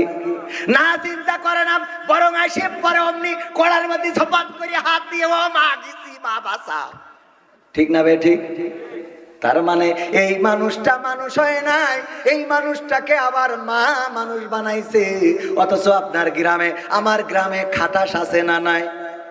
খাটাস মুরগি ধরার জন্য আমার মুন্সি ভাই বাড়ি গেছে, যাওয়ার পরে দরজায় ইট দিয়া ভালো করে বাঁধা নেই, ওই ইটটা ঠাস করে টান দিয়েছে, দেওয়ার পরে যেই পড়ে গেছে অমনি খোপাত করে একটা মুরগি ধরে নিয়েছে, ইট যেই পড়েছে, মুন্সি ভাই খুব সজাগ মানুষ, টের পেয়েছে, পাওয়ার পরে উঠে পরে বলছে শিগগিরি ওঠ, আমাদের ভাবির ডেকে বলছে তোর মুরগি বলো তেসমারা খাইলো, শিগগিরি ওঠ। উঠেই দেখে যে খাটাস, এর মধ্যেও একটা অ্যাটাক করা শেষ, ধরে নিয়েতে দৌড় দিচ্ছে। মুন্সি ভাই পাঁচ দৌড়েলো, বাক্কা ভাই দৌড়েলো, রফি ভাই দৌড়েলো, রিবা ভাই দৌড়াইলো, সবাই পাঁচ দৌড়েছে। এই দৌড়াইনো দেখে খাটাস এসে পরে আমাদের স্কুলে এই কৃষ্ণচূড়া গাছে ধাক্কা খেয়ে একটা চোখ বেরোয় গেছে বলে আবার হাসপাতালে ভর্তি করতে হয়েছে।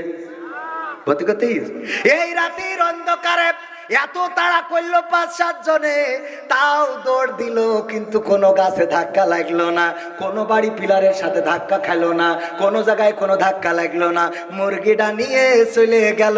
আর ইনারা খুঁজে পাইলো না রে। ঠিক না বেঠে ভাই? কথা কি খারাপ লাগছে?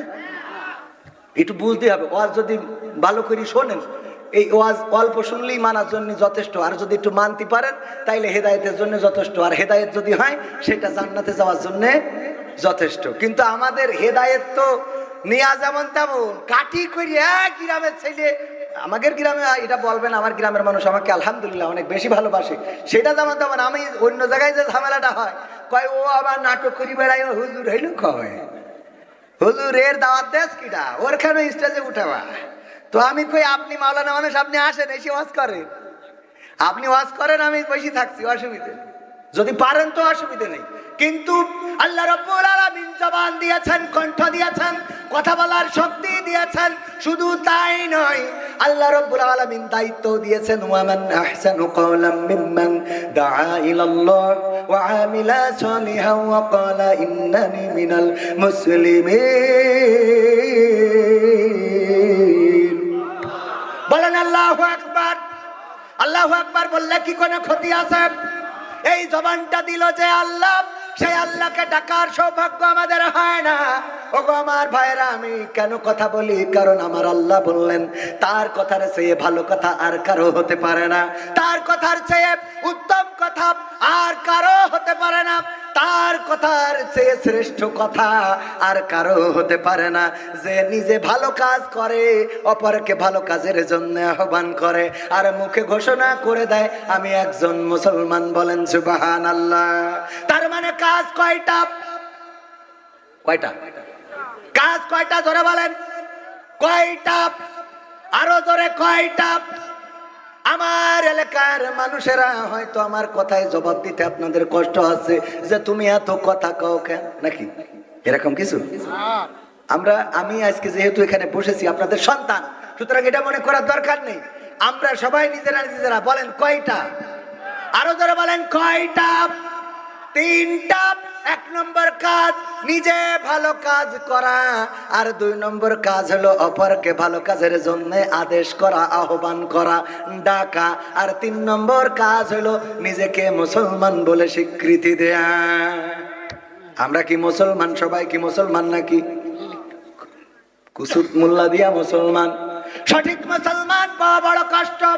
যদি তাই সঠিক মুসলমান সবাই হয়ে যেত, তাইলে আল্লাহ ইমানদারদের ডেকে বলতেন, ইয়া আইয়ুহাল্লাযীনা আমানুত্তাকুল্লাহা হাক্কা তুকাতিহি ওয়া লা তামুতুন্না ইল্লা ওয়া আনতুম মুসলিমুন। আমার আল্লাহ বলতেন না যে ওগো ইমানদারেরা, তোমরা যারা ইমানের দাবিদার তারা কান খুলে শুনে নাও, তোমরা ভয় করো আল্লাহকে যেমন করে ভয় করা উচিত, আর ততক্ষণ পর্যন্ত মৃত্যুবরণ করো না যতক্ষণ পর্যন্ত না তোমরা পূর্ণ মুসলমান হতে পারো। তার মানে ইমানদারদের আবার মুসলমান হওয়ার দরকার আছে না নাই? দরকার আছে কি? দিয়েছেন, চোখ দিয়েছেন, কান দিয়েছেন, কথা বলার শক্তি দিয়েছেন। যে আল্লাহ না চাইতে এত কিছু দিল, সে আল্লাহর শুকরিয়া আদায় করার দরকার আছে না নাই? সবাই বলেন আলহামদুলিল্লাহ। আমরা শ্রেষ্ঠ জাতি শুধু মুসলমান হিসাবে নয়, আমাদের কাছে আল্লাহর দেওয়া শ্রেষ্ঠ গ্রন্থ পবিত্র কোরআনুল কারীম আছে না নাই? এই কোরআন আল্লাহ দিলেন, এত সুন্দর একটা কিতাব, যে কিতাব যদি কেউ একদিক থেকে পড়ে যায়, অপর দিক থেকে তার আমল নামায় সওয়াব লিখিত হতে থাকে। একটা অক্ষর পড়ে আর সওয়াব হয় কয়টা? কিন্তু এই কোরআনটা পড়ার মতো সময় আমাদের আছে নাকি? না, নাই। এত সময় আমাদের কোথায়? কোরআন পড়ি না, কোরআন শিখি না। আর কোরআন শেখার জন্য যদি বলা হয় টাকা খরচ করে শিখতে হবে, তাইলে তো আমাদের আর পাওয়া যায় না রে। যায় এখন কোথায় পাওয়া যায়? এখন যুবকদের পাওয়া যায় গদখালিতে লাইলাতুল ভ্যালেন্টাইন্স ডে পালন করে। ঠিক না বেঠিক? গদখালিতে যুবক যুবতী আছে না নাই? তাকে নাকে দিনটা ওখানে আবার ছাতি মাতি টাঙায় রেখেছে। কি করেছে? আরে যুবকেরা যে ওখানে যুবক যুবতী ডান্স দিয়া শুরু করে, আর মোবাইলে চারিদিকে ভিডিও করে, আর মনে করে আমি মনে হয় কত সেরা, আমারে দেখলো কত খুশি। বাড়িতে এসে বলে, মা গদখালিতে নাচিছি আর মানুষ আমার ভিডিও নিয়েছে। মা বলে, ও আল্লাহ, তুই তো দেখছি শাহরুখ খান কারিনা কাপুর হয়ে যাবি, আল্লাহ তোর অনেক বড় পরিমণি বানাই দি। বলে না? বলে না? কথা কয় না। আপনাদের মধ্যে একটা কাজ হচ্ছে, সেটা হইলো ভারতে গেলাম, তো ওখানে ওয়াজ করতেছি। এখন সামনে হাজার হাজার শ্রোতা, যাই বলি কেউ কোনো জবাব দিচ্ছে না, কোনো কথা বলছে না। আমিন, ওয়ালাদু আল্লিন, সুবহানাল্লাহ, আলহামদুলিল্লাহ, কোনো কথা নেই। তো আমি মনে করছি এরা কিরাম মানুষ, এত মানুষ ওয়াজ শুনছে কিন্তু কেউ কোনো সাড়া শব্দ দেয় না, ঘটনাটা কি? তো আমি ওই ওয়াজ শেষ করে আমাদের আব্দুল সালাম যুক্তিবাদী ভাই, তার কাছে ফোন দিলাম। গতবার আমার সাথে ওমরায় গেছিল, বা আমরা একসাথে গেছিলাম। তো ওরে বললাম, ও তখন ভারতে ছিল, বললাম, ভাই এই ভারতে ওয়াজ করে তো বেশি টেস্ট পাচ্ছি না। কছে কে? তাই বলছে যে সামনে হাজার হাজার শ্রোতা থাকে, ওদের যাই বলি ওরা তো কেউ কোনো মানে কোনো জবাব দেয় না, কথা বলে না, আমিন বলে না, সুবহানাল্লাহ, আলহামদুলিল্লাহ কিছুই কয় না। কয় ওদের হিসেব হইলো বাংলাদেশ থেকে টাকা খরচ করে হুজুর নিয়ে আইছি, তা আমরা কথা বলবো কেন? তো এখন যত জায়গায় যায় তারা টাকা খরচ করে নিয়ে যায়, কিন্তু আজকে আমি এখানে ওয়াজ করতেছি নিজে টাকা খরচ করি। সুতরাং আজ তো আপনারা একটু কথা বলবেন নাকি? আজকে আমি নিজে খরচ করে ওয়াজ করতেছি, আজ তো আর আপনারা টাকা খরচ করে ওয়াজ শুনতেছেন না। তো এই জন্য একটু আওয়াজ দেওয়া যাবে না? নারায়ে তাকবীর, নারায়ে তাকবীর। আল কোরআনের আলো, আল হাদিসের আলো, আমার নেতা তোমার নেতা। এরপরেও কিছু মানুষ কথা বলবে না, কারণ কিছু মানুষ অকৃতজ্ঞ থাকবে। আল্লাহ তাদের ব্যাপারেও বলেছে, খতামাল্লাহু আলা কুলুবিহিম ওয়া আলা সামঈহিম ওয়া আলা আবসারিহিম গিশাওয়াত ওয়া লাহুম আযাবুন আযীম। আমার আল্লাহ বলছে, ওগো নবী, ওদের বলেন আর না বলেন, ওদের যাই করেন না কেন, ওদের কাছে সব সমান। ওরা ঈমান আনবে না। ওদের কানের উপরে আর কন্তরের পরে আমি সিল মেরে দিছি, দড়াম করে একটা সিল লাগাই দিছি, আর চোখের উপরে পর্দা ফেলে দিছি। সুতরাং ওরা শুনবেও না, ওরা দেখবেও না, ওরা ভাববেও না। আর ওদের জন্য আছে কঠিন জাহান্নামের ভয়াবহ আযাব। কি বলতে হবে? নাউযুবিল্লাহ। কি বলতে হবে? নাউযুবিল্লাহ। ওই জাহান্নামের আযাব কি আমরা চাই? আমরা কি চাই? যদি সেই জাহান্নামের আযাব না চাই, তাইলে মাঝে মাঝে কি একটু কথা বলা যায় না? যাবে না ইনশাআল্লাহ? এখানে যারা বসেছেন, আমার কি হলো, একটা মাইক কি হয়েছে? আমার আল্লাহ বলছেন, ওয়াইযা কুরিয়াল কুরআনু ফাসতামিউ লাহু ওয়া আনসিতু লাআল্লাকুম তুরহামুন। আমার আল্লাহ বলছেন, যখন তোমাদের সামনে কোরআন পড়া হয়, কোরআন থেকে বলা হয়, তখন তোমরা তোমাদের হৃদয়ের কান দিয়ে, কান খুলে দিয়ে শোনো। তোমরা এই সময় একটু চুপ থাকো, হৃদয়ের কান দিয়ে শোনো, যাতে করে তোমাদের উপরে আল্লাহর রহমত বর্ষণ হতে পারে। বলেন সুবহানাল্লাহ। আল্লাহর রহমত চাওয়ার দরকার আছে না নাই? আল্লাহর রহমত পাওয়ার দরকার আছে না নাই? আমি আগেই বলেছিলাম, আল্লাহকে আমরা যদি ডাকার মতো ডাকি, আল্লাহকে যদি চাই, আল্লাহর রহমত যদি চাই, আল্লাহ রাব্বুল আলামিন দেওয়ার ব্যবস্থা করে দেবেন। যেমন করে কাবার গিলাফ ছুঁয়ে বলেছিলাম, আল্লাহ গো তুমি আমাকে কাবায় প্রতি বছর নিয়ে এসো। আল্লাহ এমন রাস্তা করে দিয়েছে, এখন প্রতি বছর কাবায় যাব, কিন্তু টাকা খরচ হবে না রে। হ্যাঁ, কোন হুজুর এই পথ আমাকে দেখাই দেন দিন, আমাকে গরু পুষ্টি কন কেন? এত সহজ হলি আমাকে গরু পুষ্টি কন কেন? আপনারা গরু পুষবেন, কারণ সবার এই সুযোগ আল্লাহ দেয়, তবে দেবে যদি আপনি চান, যদি আকাঙ্ক্ষা থাকে, যদি চাওয়া থাকে, পাওয়া করে দিবেন কি? এই জন্য অভিভাবক হিসেবে আমরা চাইবো কাকে?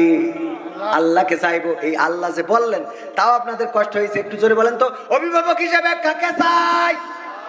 আল্লাহ যদি কারো অভিভাবক হয়ে যায়, লাভটা কি বলবো?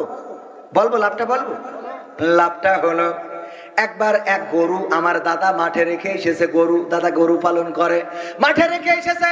হঠাৎ জামালপুরের এক বাগান থেকে বাঘ একটা বের হয়ে গরুর তাড়া করেছে। গরু দৌড়াতে দৌড়াতে দৌড়াতে নামকুড়োর মধ্যে যেয়ে নরম জায়গা কাদা, ওখানে যেয়ে ঝাঁপ দিয়েছে। মাশাআল্লাহ, মাশাআল্লাহ, নারায়ে তাকবীর, নারায়ে তাকবীর। আল কোরআনের আলো, আল হাদিসের আলো।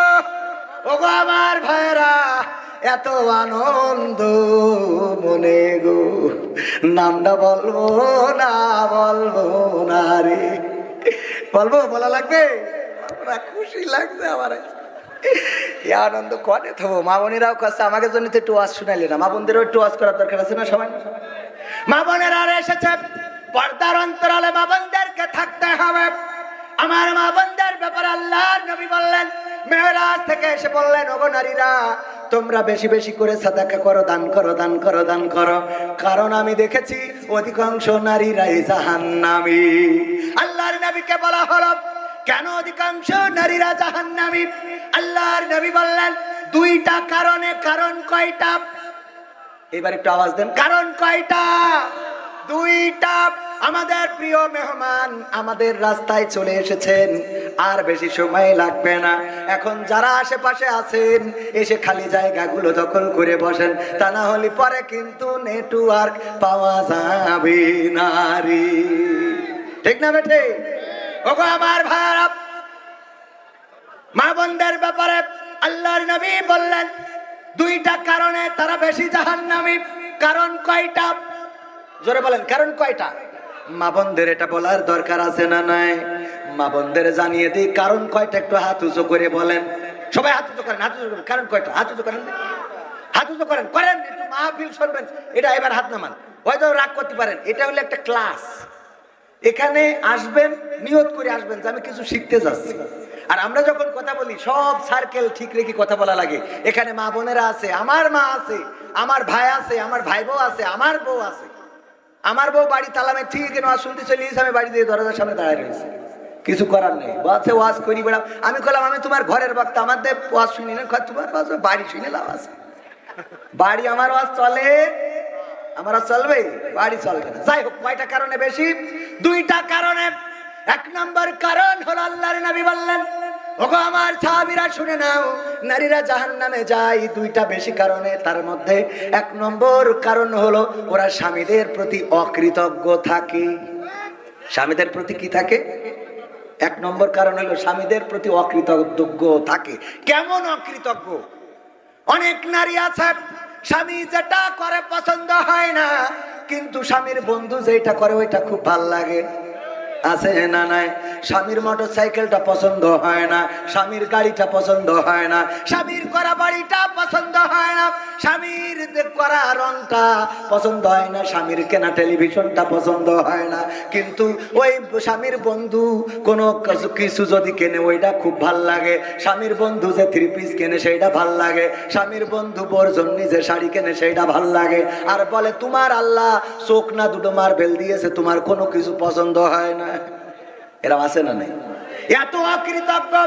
এক হুজুর বলছে, কবির ভাই আমি একটু বুদ্ধি করলাম, আমার স্ত্রী যাই কিনে দিই পছন্দ করে না, খালি কয় যে ওইটা ভালো। তোমার ওই দেখো তোমার বন্ধু, তোমার বন্ধুর বোর জন্য কত সুন্দর কানের দুল বানাইছে, কত সুন্দর ডিজাইন, তোমার বন্ধুর বোর জন্য থ্রি পিস কিনেছে কত সুন্দর, আর তোমার এই অবস্থা কেন, যায় কেন, তা পরা যায় না। এই কথা বলার কারণে আমি বুদ্ধি করে একটা শাড়ি কিনলাম, খুব দামি শাড়ি, খুলনা থেকে কিনে আনলাম, যশোর থেকে অথবা খুলনা থেকে কিনে এনে আমি ডাইনিং টেবিলের পরে রেখে বললাম স্ত্রী খাবার দাও। স্ত্রী খাবার দিয়ে খালি ওই শাড়ির দিকে তাকাচ্ছে যে শাড়িটা কার, জিজ্ঞেস করতে সাহস পাচ্ছে না। এক ফাঁকে বললো শাড়ি কার জন্য কিনেছো? আমি বললাম আমি কিনি নাই, আমার বন্ধু কিনেছে তার বউয়ের জন্য। এইবার আমার স্ত্রী খেপে গেছে, দেখো রংটা কত সুন্দর, শাড়িটা কত সুন্দর, কালারটা কত ভালো, পায়টা কত সুন্দর, সুতোটা কত সুন্দর, আর তুমি যা কেন তাকে পরা দাও। কি কেন তুমি, একই পরা যায় নাকি? বলতেছে আহারে আমার বন্ধু চয়েস করে তার বউয়ের জন্য কিনেছে, কিন্তু আজকে বাড়ি আসতে পারবে না বলে আমার কাছে পাঠালো, বললো দোস্ত বাড়ি পৌঁছে দিস, আমার আসতে দেরি হবে অথবা কালকে যাব, তুই শাড়িটা নিয়ে যা। তাই আমি নিয়ে আইছি। কয় দেখো কত সুন্দর শাড়ি কেনে, আর আমার আব্বা কার সাথে বিয়ে দিল রে, যার কোনো পছন্দ নেই, যা কেনে তা পরে বের হওয়া যায় না। এবার স্ত্রীর বলতেছে, ওগো আমার স্ত্রী গো, তোমার শাড়িটা যদি পছন্দ হয় তুমি নাও, আমার বন্ধুর সাথে ফাইট করা লাগে আমি করবা না। বলছে ঠিক আছে আমি নিলাম, আমার পছন্দ হয়েছে। ওই হুজুর বলছে রাত্রি শোয়ার সময় আমি পালঙ্গের পরে যখন স্ত্রীকে বললাম, ওগো আমার স্ত্রী গো, আজকের শাড়িটা কি সত্যি তোমার পছন্দ হয়েছে?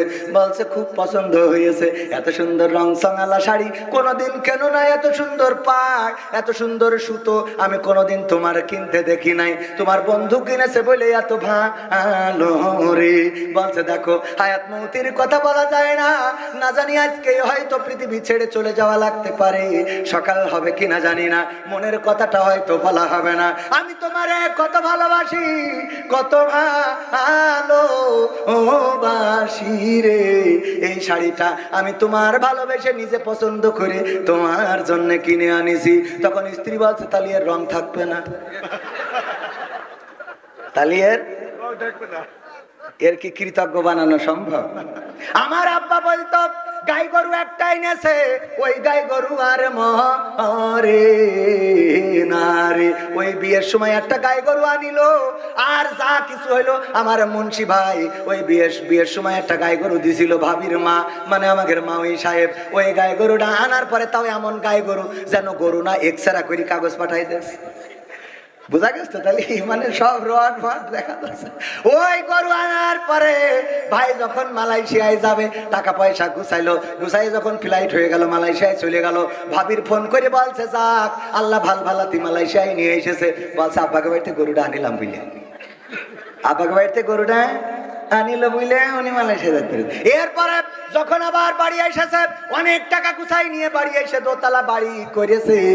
স্ত্রীর বলছে দেখো দোতলা বাড়িটা হয়ে গেল, এখন কি ঝকঝক ফক ফক করে না, ভাল লাগে না? বলছে না খুব ভালো লাগে, তবে মাথায় রাখবা আব্বাকে বাড়িতে গরুটা আনিলাম বুঝলে, আব্বাকে বাড়িতে গরুটা। এরপরে ট্রাক্টর কিনলে, ওই যে চষে বেড়ায় সারা মাঠে, খুব সুন্দর করে ভুই চষে বেড়ায়, ওই ট্রাক্টরটা কিনতে কয় লাখ টাকা নিয়েছে? কয় লাখ? 16 লাখ। আমি তো 2 লাখ কম বলে ফেলিলাম। 16 লাখ টাকা দিয়ে গাড়ি কিনে এনে যখন বাড়ি প্যাক করে হরেন দিচ্ছে, দিয়ে বলছে এসো দেখো কেমন লাগে।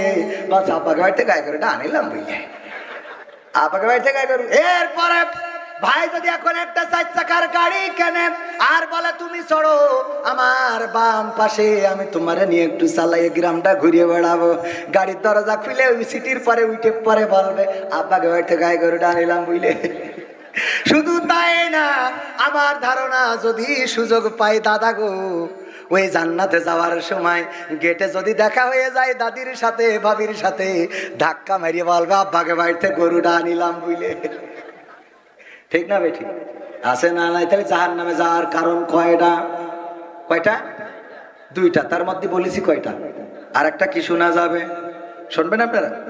কিন্তু শুনে তো মানতে চান না। মা বোনদের একটু মানার দরকার আছে। স্বামীদের প্রতি অকৃতজ্ঞ হবেন না। রাস্তার মানুষেরা তাড়াতাড়ি করে প্যান্ডেলে চলে আসেন। আমাদের কোরআন, আমাদের কোরআনের পাখি, আমাদের প্রধান মেহমান অলরেডি ধর্মতলা ক্রস করে চলে আসছে। আর বেশি সময় লাগবে না, এর মধ্যে এখানে চলে আসবে। ওগো আমার ভাইয়েরা, ওগো আমার মায়েরা, ওগো আমার স্বেচ্ছাসেবকেরা, সবাই একটু আমাদের মসজিদের জন্য, আমাদের এই যে আপনারা যাওয়া আসার পথে ওইখানে আপনারা দেখেন যে একটা ঈদগাহ আছে। ঈদগাহটা কখন না জানি ঈদের নামাজ পড়তে যেয়ে ভেঙে পড়ে। মানে এমন একটা অবস্থায় আছে, দেখা গেল কোনো দিন ভাঙছে না কিন্তু ঈদের দিন ভেঙে গেল। তাহলে ইমাম সাহেব মরে যদি কিল্লা ফতে হয়ে যায় তাহলে ঈদ কি আর হবে?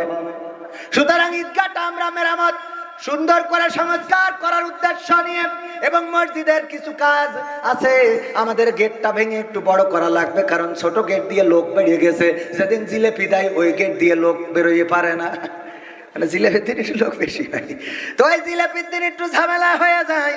ছোট গেট বেরোতে পারে না, ওর মধ্যে জিলেপি দেবে কি আর লোক বেরোবে কনে, এই নিয়ে একটু ঝামেলা হয়। এজন্য গেটটা একটু বড় করা লাগবে। আমার গ্রামের মসজিদের জন্য আজকের মাহফিল আমি করি নাই, 30-40 হাজার টাকা দেয়, সেটা মাইনাস করে আসি। শুধু তাই না, ব্যক্তিগতভাবে আবার কিছু দেওয়ার দরকার আছে না নাই? মসজিদের জন্য আমি ব্যক্তিগতভাবে 1000 টাকা আমার মসজিদের জন্য, আমাদের গ্রামের মসজিদের জন্য এবং ঈদগাহের জন্য দিলাম। আপনাদের কাছে একটু হাত বাড়াচ্ছি ভাইয়েরা আমার। এইবার নামটা বলে ফেলি, আমাদের মাঝে দোয়া মোনাজাতের জন্য আমাদের সামনে আসছেন প্রিয় মাওলানা মুফতি আমির হামজা ভাই। নারায়ে তাকবীর, নারায়ে তাকবীর। এই কোরআনের পাখিরা ইসলামের জন্য কত কষ্ট করে গো, সেই কোরআনের পাখিরা আসছে আমাদের মাঝে। আর এই ওসিলা একটু মসজিদে দান করে আপনারা নামটা লিখিয়ে যাবেন, একটু নামটা থেকে যাক আল্লাহর খাতায়। 500 টাকা, 1000 টাকা কারা দিবেন? আমার আকিমুল ভাই। আকিমুল ভাই জিলগাছাই বিয়ে করেছে, এইবার খেজুরের গুড় বিক্রি করে অনেক টাকা ইনকাম করবে, কিন্তু শীত পড়ছে না। আল্লাহ আমার আকিমুল ভাইকে কবুল করে নাও। আমার দাদা, দেখো আমার দাদি অসুস্থ, তারপরেও দাদা 500 টাকা দিল, আল্লাহ কবুল করে নাও। আমার ভাইজান কাশেম ভাই, আবুল কাশেম ভাই, আমার মফে চাচার ছেলে, চাচা চিরজনমের মতো বিদায় নিয়ে অন্ধকার কবরে চলে গেছে। আমার ভাইজান 500 1000 টাকা দিল, কবুল করো। আমাদের রাজ্জাক মিস্ত্রি, শ্রদ্ধাভাজন ব্যক্তিত্ব, এই স্কুলে কত বল মেরে তার বাড়ির টালি ভেঙেছি, আর কত যে বকা শুনেছি, তারপরেও কোনোদিন মেরিয়ে বসে নাই, কারণ টালি ভেঙে গেছে। তারপরেও মনে করেছে ছেলে পিলে ভেঙে দিয়েছে। আজকে অসুস্থ বয়োবৃদ্ধ, পার মধ্যে নাট মারা, বললো খুলে বের করে দাও। আমি বললাম বের করে দেবো, ঢাকা পর্যন্ত জাতি হবে, ফ্রিতে বের করে দেবো, কিন্তু ঢাকায় যাওয়া আসার খরচটা লাগবে। কয় আমার ও টাকাও নেই। তারপরেও সে দিলে কত? ওই টাকাও নেই, তাও দিলে 500। আল্লাহ কবুল করে নাও। আর একজন দিলে 100 টাকা, কবুল করো। মা বোনদের মধ্যে যান, আমার আবু বক্কর ভাই, বলবো মা বোনরা কেউ মাহরুম করবেন না। 500 টাকা, 1000 টাকা, 2000 টাকা, যে যা পারেন।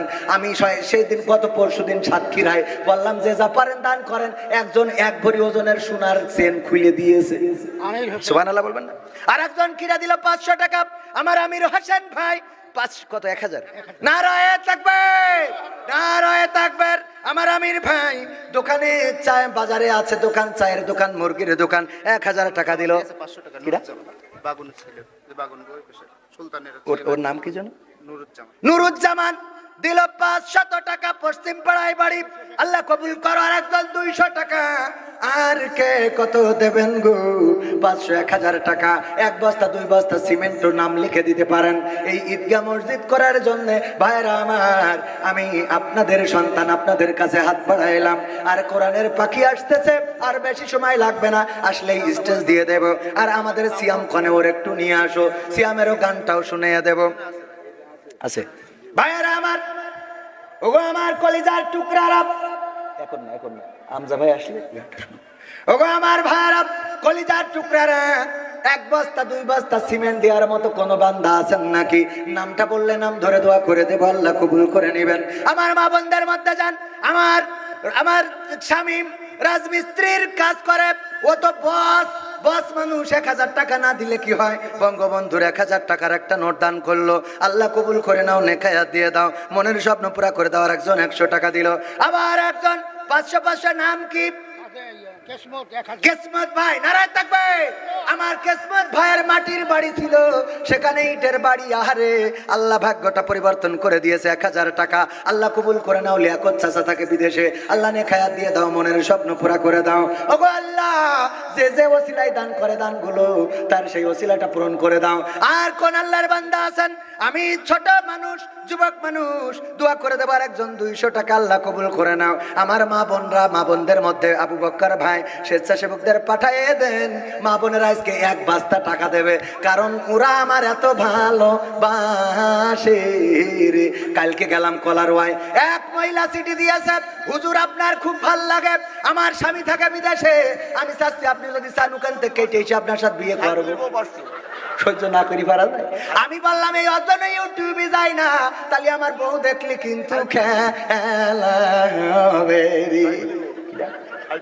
সাইফুল ভাইয়ের বউ 500 টাকা দিল, আল্লাহ দানকে কবুল করে নাও, নেখায়াত দিয়ে দাও, মনের স্বপ্ন পুরা করে দাও, সন্তানদেরকে কবুল করে নাও। তারপরে আর কে দেবেন? ওগো আমার ভাইয়েরা, আর কে দেবেন? আর দেখি কই, একটু তাড়াতাড়ি করে নিয়ে আসেন। 500, 100, 200, 1000, 2000 সিমেন্ট দেওয়ার মতো কোন আল্লাহর বান্দা কি আছে? ওই যে শোনেন না কেন আপনি? এই না ভালি হবে এই বয়সে, ভাবি তো এখনো জন আছে, আপনি এত বুড়ো হয়ে গেছেন। আর 100 টাকার জন্য যেভাবে ডাকছেন, হাগা নেই পুঙ্গা ডাক আছে, ভালো দেখছি। 100 টাকার জন্য এমন কাছে মানে 2, 3000, 10,000 দেবে। কয় সব? একজন বলতেছে নারায়ে তাকবীর, আমাদের অমুক দানবীর 100 টাকা দান দিতে। এ হইলো ভাইয়ার, আমার 100 টাকা তার অ্যাবিলিটি আছে, দিয়েছে আলহামদুলিল্লাহ। আমার নানা কত দেবে? মাশাআল্লাহ, নারায়ে তাকবীর। লেখে নেই, লিখার লোক কই? লেখছে মোহাম্মদ ভাই, এক লেখছে কিডা? আছে লেখছে কিডা? আমার ইমাম সাহেব নাম কি জানো ভাইজান? কারি, হ্যাঁ, এই আব্দুল রাকিব ভাই। আমি ভুলে যাই, অনেক হুজুরের নাম মনে রাখতে হবে। আমার আব্দুল রাকিব ভাই সুন্দর করে একটা 200 টাকা দিল। আসমত ভাইয়ের ছেলে মনিরুল, আমার ভাতিজা, কাঠমিস্ত্রির কাজ করে, একটা ড্রেসিং টেবিল আলমারি বানাইলে 50,000, 60,000 টাকা লাভ হয়। তাই 500 টাকা দিলি কেমন হয় রে? ওগো মনিরুল, তুমি আর কিছু দাও। তারপরে পাল্লা গ্রামে আব্দুল সত্তারের ছোট ছেলে গত রাতে মারা গেছে গো মালয়েশিয়ায়। আহারে প্রবাসে যদি কারো সন্তান মারা যায়, পশু পাখি জানার আগে আগে জানে মায়। যে মায়ের সন্তান মারা গেল, যে পিতার সন্তান মারা গেল, তরিকুল নামের ছেলেটা, তার জন্য কত টাকা দিল? 50 টাকা। আল্লাহ কবুল করো। জসিম চাচা বিদেশে থাকে, 500 টাকা করলো দান, আল্লাহ বাড়িয়ে দাও সম্মান। আর একজন কিনা জাফর দিল। জাফর এত 100 টাকা দিলে লেখা? দেলোয়ার হোসেন সাইদি, না না, আমাকে দেলোয়ার ভাই সাদাতপুর, উনি সাদাতপুর থেকে এসে 500 টাকা করলো দান, আল্লাহ বাড়িয়ে দাও সম্মান। শমশের ভাইজান আমার 100 টাকা করলো দান, আল্লাহ বাড়িয়ে দাও সম্মান। আমি আজকে গ্রামের মানুষ, অনেক জায়গায় সিমেন্ট চাই, এক জায়গায় চাইছি 30 ব্যাগ, দিয়েছে 230 ব্যাগ। কয় ব্যাগ? আর এখানে একটু চাইলাম, মাত্র 1 ব্যাগ উঠেছে। আপনারা যারা বাইরে গ্রামের আছেন, আমাদের এই ঈদগার জন্য রাস্তায় যাওয়া আসার পথে দেখেন না, ওই ঈদগাটা থেকে যাবে কিয়ামত পর্যন্ত, মসজিদের গেটটা করা হবে। 1 ব্যাগ 2 ব্যাগ করে সিমেন্ট দেওয়ার মতো কোন আল্লাহর বান্দা আছেন নাকি? সারাফুদ্দিন ভাই 5,000 টাকা দিবে, লিখাই দিয়েছে। 5,000 দেবে? মাশাআল্লাহ, নারায়ে তাকবীর, নারায়ে তাকবীর। আমাদের সোহরাবউদ্দিন ভাই, গ্রামের মানুষ সারাফুদ্দিন বলে যাকে চেনে, আমাদের সোহরাবউদ্দিন ভাই 5,000 টাকা মসজিদে দিবেন। আল্লাহ দানকে কবুল করে নাও, নেখায়াত দিয়ে দাও, মনের স্বপ্ন পুরা করে দাও, আপনজনদের কবুল করে নাও। তারপর আরেকজন 200 টাকা দিল। সিমেন্ট দেওয়ার মতো কোন আল্লাহর বান্দা আছেন? এখনো আমাদের গ্রামে এমন কি কোনো মানুষ নাই 2 ব্যাগ সিমেন্ট দিতে পারেন? ওই যে আমার আদম ভাই, মোবাইলের দোকান, কয় ব্যাগ? 2 ব্যাগ। নারায়ে তাকবীর। আমার আদম ভাই মোবাইলের দোকান, আল্লাহ বেচা কিনায় বরকত দান করে দাও, আল্লাহ আয় রুজিতে বরকত দান করে দাও, সন্তানদেরকে মানুষের মতো মানুষ করে গড়ে দাও, আপনজন যারা কবরে, কবরগুলো জান্নাতের বাগান বানাও। অন্ধকারে দেখা যাচ্ছে না কিটা জানো? আমার আখের রস বেছে, নাম কি? আলমগীর ভাই আখের রস আমি যখনই যাই খুব খুশামত করে রস খাওয়াই, কিন্তু টাকাটা দিয়া লাগে, অসুবিধে নেই। আমার ভাই আজকে বিনা দরখাস্তে বিনা চাওয়ায় 1 ব্যাগ সিমেন্ট, আল্লাহ দানকে কবুল করনে খায়া দাও, মনের স্বপ্ন পুরা করো, আই রুজিতে বরকত দাও। তারপরে নাম কি? হ্যাঁ তুহিন ভাই মাঠোয়াপাড়া, মুকুল ভাই 500 টাকা, আর এটা আবদার ভাই 1000 টাকা, নারায় থাকবে। মুকুল ভাই দিল 500, আবদার ভাই 1000। এই এখন প্যাকেট নিও না, হামজা ভাই আসলি প্যাকেট ঢুকে। হামজা ভাই আমার বুদ্ধি একেবারে কম থা মনে করি না, হামজা ভাই আসলি কেন ঢুকবো মহিলাদের থেকে, কারণ ওকে যা আসার তাই শিখে সুরা বাবু। হামজা ভাই আসলো আসবে, না আসলো আসবে, কিন্তু কিছু পাকা মাছ ওরা ঘুরি বেড়াচ্ছে, হামজা ভাই আসলে তারপর আসবে। আজকালকের ছেলেরা বই নিয়ে আর বসে না, গুগলে সার্চ করিয়া পড়ি। ওরে কালের মেয়েরা কোরআন হাদিস ধরে না, আমার নবগ্রামের মা বোনেরা কোরআন হাদিস পড়ে না। ও আল্লাহ, গদখালি যাইয়ে টিকটকে ভিডিও ওরা করে, আছে না নাই? আজকালকের ছেলেরা বই নিয়ে আর বসে না, গুগলে সার্চ করিয়া পড়ে। আমার মুকুল ভাই 500 টাকা দিল, আবদার ভাই দিল 1000 টাকা, আল্লাহ দানকে কবুল করো। তারপরে আমার নাজমুল ভাই সিনজেন্টা কোম্পানিতে জব করেন, সিমেন্ট 1 ব্যাগ লিখে দিল। আমার মন্টু ভাই ইরশাদ স্যারের, আমার স্যারের সন্তান, আবার আমি ওনার কাছে প্রাইভেট পড়েছি, সুতরাং উনিও আমার স্যার দিলেন 1 বস্তা সিমেন্ট। লিখে যাও, এই লিখে যাও মন্টু ভাই, 1 বস্তা সিমেন্ট, অন্তত 30টা বস্তা সিমেন্ট। কোরআনের পারা কয়টা? 30টা পারা, 30টা পারার সম্মানে 30টা ব্যাগ সিমেন্ট যদি হয় তাইলে তো খারাপ হবে না। আমার আমজাদ ভাই কয় ব্যাগ? আপনি 1 ব্যাগ না 2 ব্যাগ দেন আপনার তো। আল্লাহ আলহামদুলিল্লাহ, আলহামদুলিল্লাহ। আমার বাড়ির সামনে বাড়িও দেবে না কেন? নারায় থাকবে। আমার বাড়ি যদি ঢুকতে হয় উনার গেটের সামনে দিয়ে, ও যদি ওই গেট দিয়ে না ঢুকতে দেয় তাহলে আর কেউ ঢুকতে পারবে না।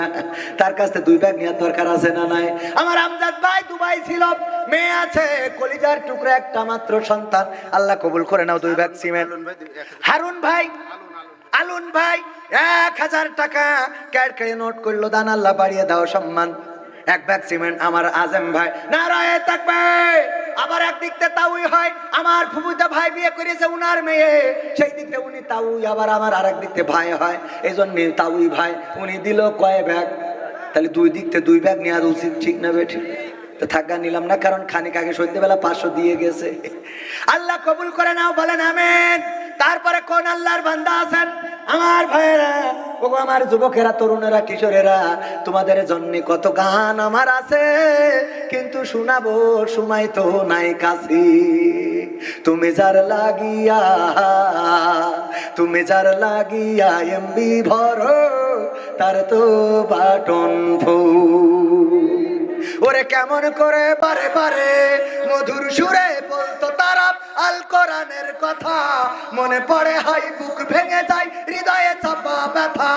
কবে যে আবার আসবে ফিরে বিজয়ী বীরের বেশে, লাখো কোটি প্রাণ পথ চেয়ে আছে দিনকে ভালোবেসে, কোরআন ভালোবেসে।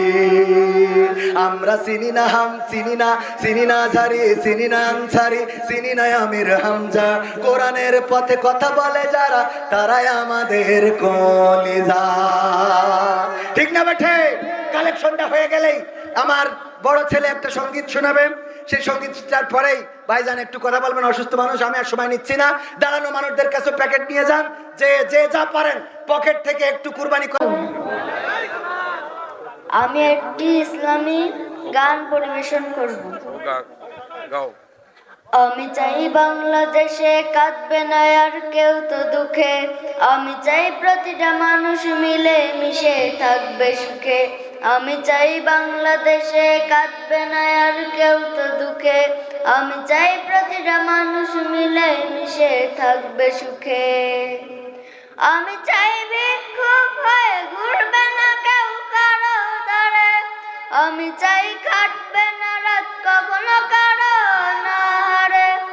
আমি চাই বিক্ষোভ হয়ে ঘুরবে না কেউ কারো দ্বারে, আমি চাই কাটবে না রাত কখনো কারো নারে। আমি চাই মাজলুমেরা ফেলবে না আর চোখের পানি, আমি চাই কোটের দ্বারে কাঁদবে না বিচারের বাণী, আমি চাই মাজলুমেরা ফেলবে না আর চোখের পানি, আমি চাই কোটের দ্বারে কাঁদবে না বিচারের বাণী, আমি চাই বাংলাদেশে কাঁদবে না আর কেউ তো দুঃখে, আমি চাই প্রতিটা মানুষ মিলে মিশে থাকবে সুখে। আমি চাই ধর্ষিতা বোন কাঁদবে না আর অন্ধকারে, আমি চাই সন্ত্রাসীরা ভালো হবে তওবা করে, আমি চাই ধর্ষিতা বোন কাঁদবে না আর অন্ধকারে, আমি চাই সন্ত্রাসীরা ভালো হবে তওবা করে, আমি চাই অধিকার নিয়ে খেলবে না কেউ সিনিমিনি, আমি চাই বুঝবে সবাই থাকবে না কেউ চিরদিনই, আমি চাই অধিকার নিয়ে খেলবে না কেউ সিনিমিনি, আমি চাই বুঝবে সবাই থাকবে না কেউ চিরদিনই, আমি চাই বাংলাদেশে কাঁদবে না আর কেউ তো দুঃখে, আমি চাই প্রতিটা মানুষ মিলে মিশে থাকবে সুখে। আলহামদুলিল্লাহ। আমি চাই সাংবাদিকে সত্য কথা লিখুক সবে, আমি চাই চ্যানেলগুলো সত্য প্রচার করুক ভাবে, আমি চাই সাংবাদিকে সত্য কথা লিখুক সবে, আমি চাই চ্যানেলগুলো সত্য প্রচার করুক ভাবে, আমি চাই ইন্ডিয়ান সব চ্যানেলগুলো বন্ধ হবে, আমি চাই ইসলামী টিভি চ্যানেল খোলা রবে, আমি চাই ইন্ডিয়ান সব চ্যানেলগুলো বন্ধ হবে, আমি চাই ইসলামী টিভি চ্যানেল খোলা রবে, আমি চাই বাংলাদেশে কাঁদবে না আর কেউ তো দুঃখে, আমি চাই প্রতিটা মানুষ মিলে মিশে থাকবে সুখে। আমি চাই আলেম যারা থাকবে দেশে মুক্ত তারা, আমি চাই মুফাসসিরের কণ্ঠে কোরআন শুনবে ধরা, আমি চাই আলেম যারা থাকবে দেশে মুক্ত তারা, আমি চাই মুফাসসিরের কণ্ঠে কোরআন শুনবে ধরা, আমি চাই বাংলাদেশে কাঁদবে না আর কেউ তো দুঃখে, আমি চাই প্রতিটা মানুষ মিলে মিশে থাকবে সুখে। সালাম দাও। মারহাবা। আসসালামু আলাইকুম।